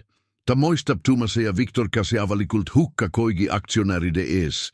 Ja mis koige tähtsam kertusi seneb koos minuga, Tuumase naine, oma äijä puulel, se oleks lastav löök, kysysin Theodorilt. Kas sa arvad, et se töötab? Ta vaatas min tosiselt ja ütles. Artur kohtuprocessis voidab se, kellel on paremad toendid, ja meil on paremad toendid.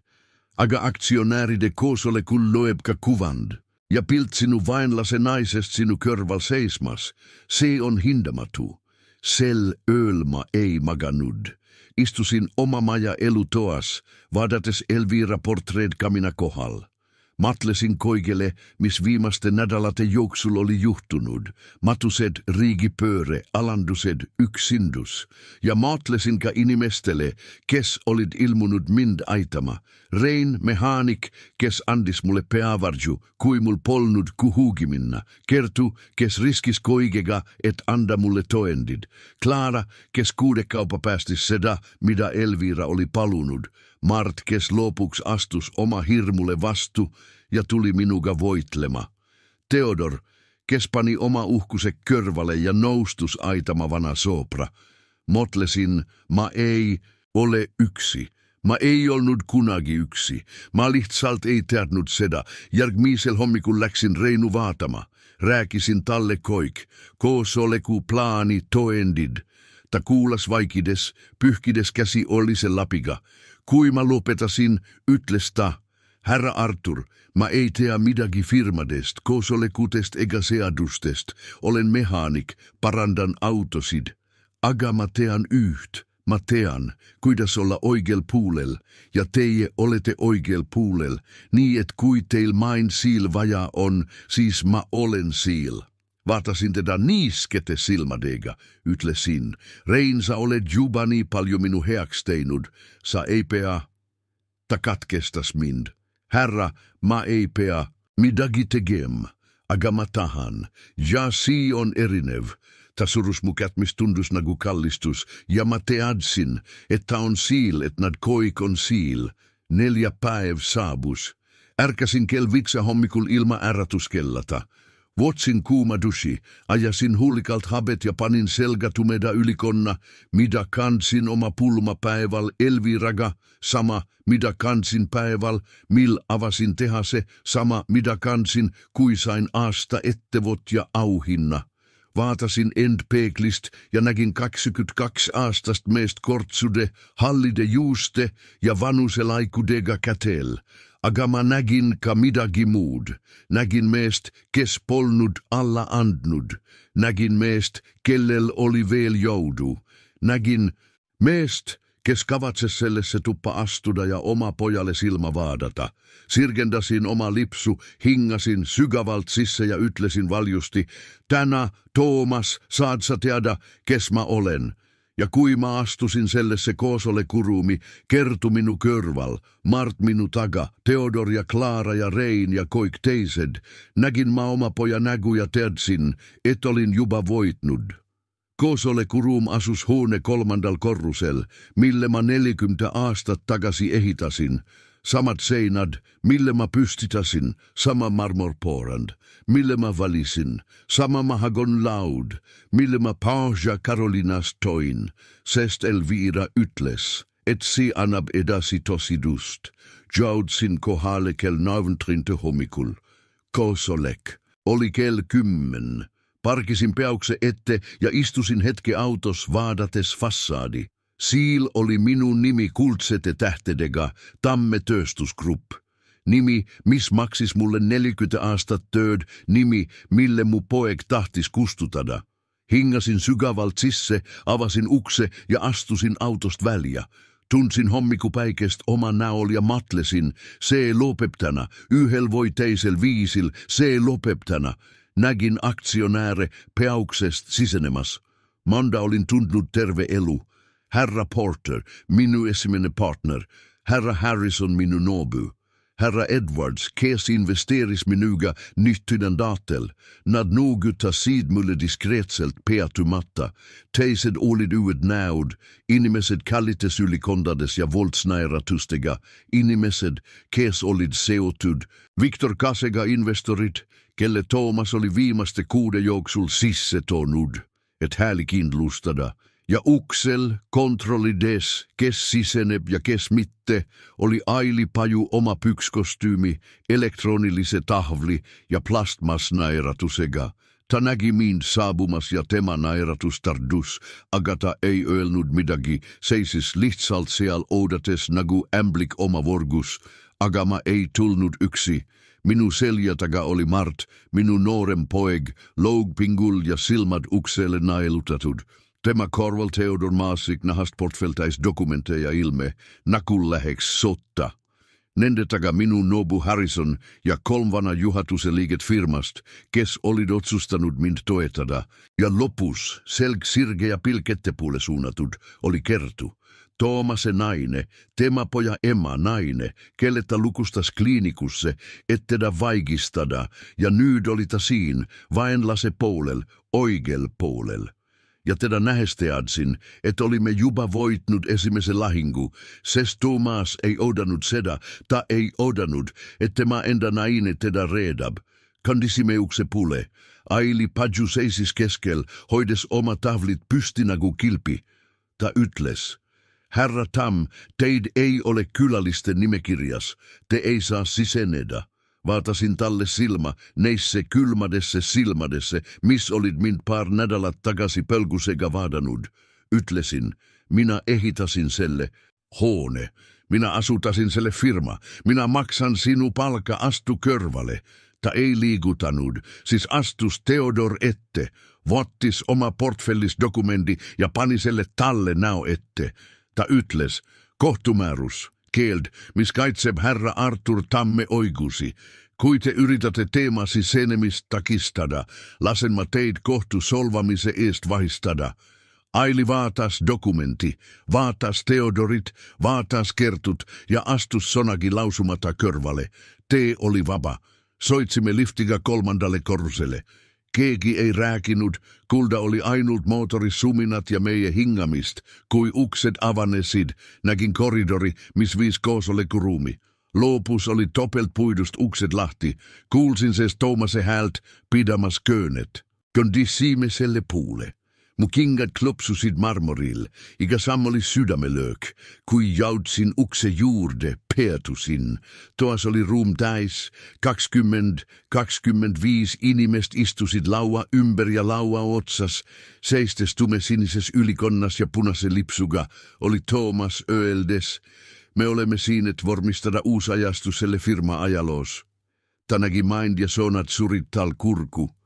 Sisenesin tuppa aiglaselt, kiirustamata vaadates talle silma. Minu selja taga järgnesid teised. Mart, Theodor, Harrison, Kertu, juhatuse liikmed ja lopuks Rein oma puhtas kombinesoonis ja mehaaniku kätega, kes seisis ukse juures nagu valvur. Thomas vaatas mind pilgutamata. Siis vaatas ta Kertut ja ma nägin kuidas tema nagu kokku varises, nagu oleks talle rusikaga köhtu löödud. Köndisin ruumi ette otsa ja seisin tema ees. Theodor asetas portfelli laualle, avas selle ja vottis välja virnadokumente. Ta lasi need terava mütsatusega maha ja ütles valjult, nii et koi kuuleksid, Herra Artur Tam on selle firma ainus seaduslik president, siin on toendid korporatiivpettusest, dokumentide voltsimisest ja epäseadusliku eestkostekatsest, mille on toimepannut Thomas Tam ja Viktor Kask. Vaikus oli täielik, keegi ei hingannut. Viktor Kask, kes istus Thoomase lähedal, kargas pysti. Ta ütles, se on nairuväärne, se on laim, te ei saa siia niimoodisisse tungida. Ja Theodor katkestas teda tostes-käe. Herra Kask, teidän nimi esineb 47 e-kirjas, mis kirjeldavat plaani herra Tammelt pettusetel tema firma ära votta. Se esineb ka aktsiate ostule pingutel, mida herra Tam kunagi ei allkirjastanut. Sovitan teil helistada oma advokaadille, teil läheb teda vaja. Kask jäi vait, avas suu ja sulges selle. Siis pöördusta Thoomase puule, otsides tuge, aga Thomas ei vaadannut teda. Thomas vaatas mind ja tema silmis oli midagi, mida ma polnud kunagi varem näinud. Hirm. Theodor jätkas rääkimist.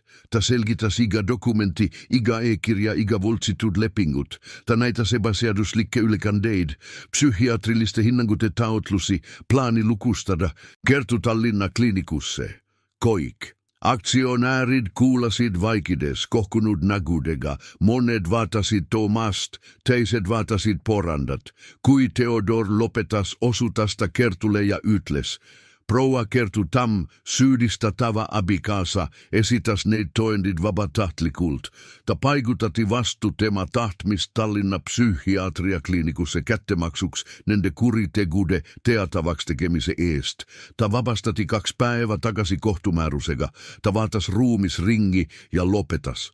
Thomas Tamme enda naine ei suutnud taluda seda, kelleks tema abikaasa oli muutunut. Sellepärast on ta siin, oikeal puolel. Thomas seisis endiselt laua otsas, aga ta ei tuntunut enam sama. Tema ollad olid langenud, nägu oli halliks muutunut. Ta vaatas mind viha ja kautuse. Segugga. Astusin sammu lähemale, vaatasin talle silma neisse silmadesse, mis olid kunagi poisi silmad, kes palus mul opetada talle jalgrattaga soitmist neisse silmadesse, mis olid nüüd vuorasilmad. Ja ma ütlesin eglaselt, nii et iga sõna vajuks sisse. Päev pärast seda, kui sa matsid oma ema, istusid sa minu elutoas ja ütlesid mulle, sinu hea elu on läbi, isa. Mäletad? Ta ei vastanud. Jatkasin. Noh, täna poeg, avastad sa ühe asja. Sinu hea elu ei alanud kunagi, sest head elu ei ehitata vargusele, ei ehitata valele, ei ehitata omaenda liha ja vere hävitamisele. Thomas langetas pea. Ta ei öelnud midagi. Tal polnud midagi öelda. Aili Paju oli kadunut tagauksest. Viktor Kask oli longus oma toolis, telefon käes, helistades meeleheitlikult. Aktionäärid vaatasid teineteiselle otsa, teadmata, mida teha. Siis tousis pysti herra Porter, minu esimene partner. Mees, kes oli minuga algusest peale, vaatas mind ja ütles. Artur, see firma oli alati sinu oma ja on siiani. Sul on minu hääl. Siis tousis Harrison, siis herra Edwards, siis teised. Ükshaaval tousid pysti aktionäärid, kes mind toeliselt tundsid. Monet plaksutasid, teised nougutasid pead. Ja minä lihtsalt saisin siil, oma alistatud poja ees, tundes. Kuidas raskus, mida olin nädalaid kandnud, lopuks mu olgadelt langes. Ma ei naeratanud, ma ei tähistanud, ma ei karjunut rõõmust. Ma lihtsalt hingasin sügavalt sisse ja vaatasin enda ümber. Nägin Martin niiskete silmade ja väriseva naeratusega. Nägin Theodorit sulgemas oma portfelli hästi tehtud töö rahuldusega. Nägin Kertut, kahvatut kuid kindlat vaadates oma abikaasat ilmega, mis ei olnud viha, vaid haletsus. Nägin Klaarat, kes oli lopus märkamatult sisse lipsanud, seistes Reinu kõrval ukse juures, pühkides silmi taskurätikuga.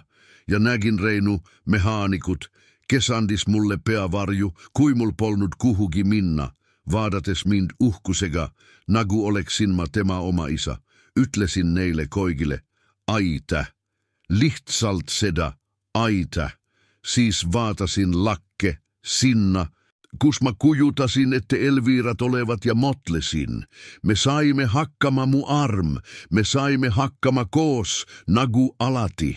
Aga lugu ei ollut veel loppenut. Oli veel yks vestlus, koige raskem. 2 päivää pärast koosolekut helistasin Toomaselle ja palusin tal Maija tulla. Ainult tema. Ilma advokaatideta, ilma kertuta, ilma kelleta. Tahtsin oma pojaga veel viimast korda rääkida. Tahtsin talle silma vaadata ja moista. Ta noustus. Ta saabus kell 5 pärastlounal, kui päike oli juba loojumas ja kuldne valgus voogas läbi akende. Avasin ukse ja nägin teda. Ta oli köhön, sygavate rongastega silmade all, lips loodvalt, ylikond kortsus. Ta nägi välja, nagu oleks 2 päevaga 10 aastat vanemaks jäänud. Lasinta soonagi lausumata mööda. Köndisimme elutuppa ja istusimme samadesse kohtadesse, kus olimme istunut riigipöördepäiväl. Tema Elviira tuulil, minä diivanil tema vastas. Sama tuba, sama valgus, aga koik oli erinev. Seekord oli voim minu käes. Istusimme hetke vaikides. Ta vaatas porandat. Minä vaatasin teda, lopuks rääkisin, ütlesin, Toomas, mä esitän sulle kysymuse ja mä tahan, et sä vastaksid mulle toega. Isegi kui se teeb haiget, isegi kui se on kohutav, toega. Ta nukutas üles vatamata. Hingasin sygavalt sisse ja kysisin, kas sä olet mind kunagi armastanut poeg. Vaikus muutus paksuks, pikaks. Ta vaatas endiselt porandat. Nägin kuidas tema logveriseb, nägin kuidas ta surub rusikat pölvedele. Möödus 10 sekundit, 20, 30, arvasin, että ei vasta. Aga siis tostista pilgu ja kohtas minu omi. Ja se, mitä mä seal nägin, murdis mu sydäme. Se ei ollut kurjus, se ei ollut viha, se oli valu. Vana, sygav, mädane valu. Tumas rääkis aiglaselt kähedä häälega. Mä ei tea, isä, mä ei tea, kas mä olen sind kunagi armastanut. Mitä mä tean on se, että mä tahtsin alati olla nagu sinä. Lapsest saati tahtsin, että sä vaataksid mindni, nagu sä vaatasid firmat. Tahtsin, että sä oleksid minu yle uhke nii, nagu sä olid uhke oma saavutuste yle, aga mä ei suutnud kunagi. Mä ei ollut kunagi piisav. Mart oli se tundlik, se hea, se, kes oli nagu ema. Ja minä olin se ambitionikas, se karm, se, kes ei teinud kunagi midagi oikeesti. Iga kord, kui mä midagi provisin, parandasid sä mind. Iga kord, kui mä midagi välja pakkusin, tai justasid sä seda. Sä ei lasknud mul kunagi voita, sä ei lasknud mul kunagi särada. Ja se mä dandas main siis pult, kuni yhel päiväl sain mä aru, et ainus viis olla nagu sinä on votta. Sinult koik äärä. Kuulasin segamata. Iga soona oli nagu nuga, aga mitte viha vaid kurbusenuga, sest mä sain aru, että tal on oigus, mitte selles mitä ta tegi, sellele pole oigustust, aga selles mitä ta tundis. Olin näinud teda kui oma pärjät, mitte kui oma poega. Olin teda treeninud minu asemele asuma, aga mä ei kysinud temalt kunagi, kas ta tahab seda kohta. Mä ei kysinud temalt kunagi, millestä unistab, mitä ta vajab, mis talle haiget teeb. Mä kasvatasin teda olema tugev, aga mä ei opetanud talle abikysima. Mä kasvatasin teda voitma, aga mä ei opetanud talle kautama. Ja temast sais se. Mees, kes ei osannut muut kuin hävitada, sesta ei oppinut kunagi ehitama omaenda fundamentille ainult minu omalle. Ütlesin, Toomas, se, mitä sä tegid, on andestamatu. Sä yritasid mind röövida, sä yritasid mind kinni panna, sä yritasid mind kustutada. Ja sä tegid seda, kui su ema haiglas suri. Mä ei unnusta seda kunagi, ta nukutas suunagi lausumata. Jatkasin. Aga sä olet mu poeg, ja mä ei taha sin vanglas nähdä. Mä ei taha, et Rasmus kasvaks yles kylastades oma isä vanglas, niin et mä annan sulle väljäpääsu, yhden väljäpääsu. Ta vaatas min suurte silmadega. Ütlesin, sä lahkut tänä firmast, sä tagastad iga sendi, mille sä omasta sid. Sä paluud tult andeks, polvili kui vaja, ja sä kaud moneksi ajaks. Kuhugi kaugele, kus keegi sind ei tunne, kus sa saad uuesti alustada. Kui sa tiid koikselli, luopumma syydistustest ja see luupeb siin. Toomas vaatas mind vaikides, siis kysistä, ja kui ma ei noustu, vaatasin talle silma ja ütlesin, siis lasen oiglusel otsustada. Theodoril on koik valmis hagi esitämiseksi. Korporatiivpettus, dokumentide voltsimine, inimrööv. Sa lähed kohtu alla ja sa kautad, mitte minu pärast, vaid toendite pärast. Ja kui sa kautad, lähed sa vangi. Minimaalselt 5, aastat maksimaalselt 15. Nii et otsusta, poeg. Sa void kaduda väärikalt voi, sa void kaduda kongis. Ta oli pikka aika vait. Nägin, kuidas tema käed värisevät, nägin, kuidas ta louga pingutab, nägin, kuidas ta vaatab toas ringi, nagu otsiks pongenemisteed, mida ei eksisteeri. Lopuks tousista pysti, vaatas mind ja ütles, ma noustun. Siis kondista uksepuule ja lahkus ilma hyvästi jätmata, ilma tagasi vaatamata, ilma yhegi sonata. Se oli viimeinen kord, kui ma Tuumast nägin. Nädal hiljemal kirjastas ta notaari juures oma tagasiastumisavalduse. Ta tagastas omastatut raha enamiku sellest, kuna Viktor Kask oli osa juba ära kulutanud. Ta kirjutas Kertule kirja, paludes andestust ja lahkus Hispaaniasse. Madridi, nagu mulle ööldi. Tal on seal kontakt, kes sai talle impordialal tööd. Ma ei tea, kuidas tal läheb. Ma ei kysi. Rasmus jäi Kertu juurde. Monikord külastab ta mind pühapäiviti. Me ei räägi palju, aga ta on seal. Ja see on midagi. Kertu esitas lahutuse ja sai selle 3 kuuga. Tegin, mitä pidin. Ansin talle 10% firma aktsiatest. Ta ei tahtnud vastu votta. Ta ütles, et ei teinud seda raha pärast. Ütlesin talle, ma tean, selle pärast ma annangi sulle. Nüüd on tal kesklinnaskena Maja ajaga Rasmuse jaoks. Ta avas partneriga kunstigalerii. Tal läheb hästi, ta naeratab rohkem. Monikord tuleb ta kohvile ja me räägime Elvirast, vanadest aigadest sellest, mida ta minu heaks tegi, kui keegi teine ei julgenud. Ja ma ütlen talle alati sama asia. Aitäh mu kallis, ilma sinuta ei oleks ma siin. Jäin firma presidendiks veel 6 kuuks. Just nii kaua, et koik korda seada, halvad lepingud lopetada, Viktor Kase inimestest lahti saada, taastada usaldus aktsionärides, kes olid ära hirmutatud, ja teha midagi, mida olin endale volgu. Lasin Reinu garaaži renoveerida, uus katus, poleeritud betonporrand, tipptasemel tööriistad, silt teema nimega sissepääsu juures. Ta ei tahtnud vastu votta. Ta ütles, et tal on koik hästi, et tal pole midagi vaja. Ütlesin talle, Rain, sa andsid mulle peavarju, kui mul polnud kuhugi minna. Sa andsid mulle kohvi, kui ma ei saanud endale isegi leiba lubada. Sa andsid mulle väärikuse, kui mu oma poeg oli selle minult ära vuotanud. See ei ole heetegevus, see on oiglus. Ta oli hetke vaid, siis surusta mu kät ja ütles, hästi härra. Aga pyhäpäiväne kov on ikka maja kulul. Kui firmas oli koik stabiilne, kutsusin Mardi oma kabinetti. Istusin ta enda vastas ja ütlesin, poeg, ma olen oma osa teinud 42 aastat selle firma eesotsas. Mulla ei ole enam selleks joudu. Ma tahan koju minna. Ma tahan hoolitseda sinu ema Rooside eest. Ma tahan elada seda, mis mul elust järele on jäänud rahus, nii et firma on sinu. Ta vaatas mind niiskete silmadega ja ütles, ma tahan seda isa ja ma luban, et hoolitsen selle eest. Allkirjastasime paberid samal pärast lounal. Tänä on mu elu vaikne, ärkan vara, nagu alati. Söön hommikust yksi köögis, radio vaikselt mängimas. Lähen aeda kastma roose, mille Elvira 30 aastat tagasi istutas. Loikan neid, räägin nendega, räägin neile, kuidas koik läheb. Siis istun raudpingille, mille ostsimme reisil. Savannasse, ja vaatan monda aika taivast. Kell 11 saabub Klaara. Ta tuli eelmisel kuul minu juurde tagasi töölle. Kahekordistasin tema palkka ja ansin talle oma votme. Ta ei ole enää mu töötäjä, ta on mu pere. Pyhäpäiviti lähen Reinu garaasi.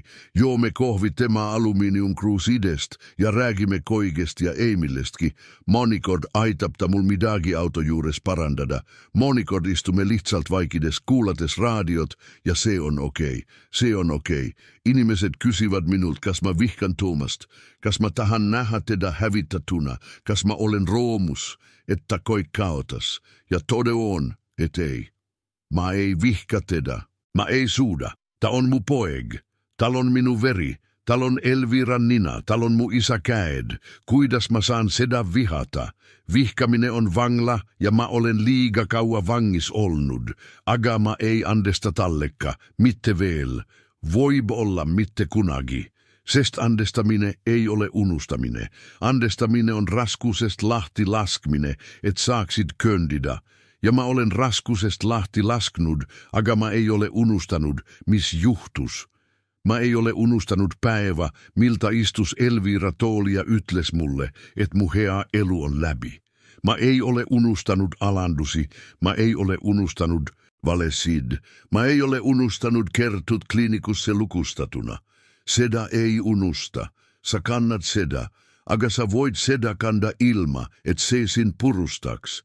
Kui keegi, kes läbib midagi sarnast, kysiks minult ütleksin mä seda, ära anna alla, isegi kui su oma veri sin redab, isegi kui nad vuotavat sinult koik, isegi kui nad ütlevad sulle, et oled hull, isegi kui nad vatavat sind haletsusega, isegi kui nad sulgevat su ees koik uksed, isegi kui nad jätavad su täiesti yksi, oled sa ikka sina ise, sinu nimi, sinu lugu, sinu väärikus, keegi ei saa seda sinult varastada, nad voivad võtta su rahai, nad voivad võtta su firma, nad voivad võtta su maine. Aga nad ei saa võtta seda, kes sa oled, ja kui sa jääd püsti, kui sa ei anna alla, kui sa küsid abi, isegi kui sul on häbi, leiad sa häid inimesi. Inimesi nagu Rein, inimesi nagu Theodor, inimesi nagu Klaara. Inimesi, kes ilmuvad välja siis, kui sa neid kõige rohkem vajad. Ja nende inimestega saad sa voidelda, ja sa void voita. Minä voitsin. Otamme aastaselt ilma rahata, ilma telefonita, ilma juurdepääsuta oma kontodelle mä voitsin. Niin et sinä saad ka.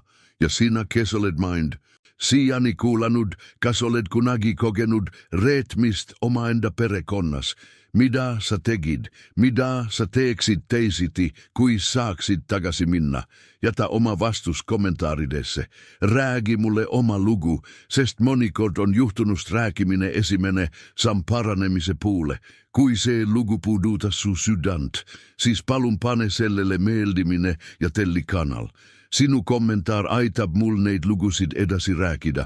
Luud tavalistest inimestest, luud valust, luud voitlusest, luud nagu sinu oma. Aitäh, et kuulasid lopuni. Kohtume järgmises loos.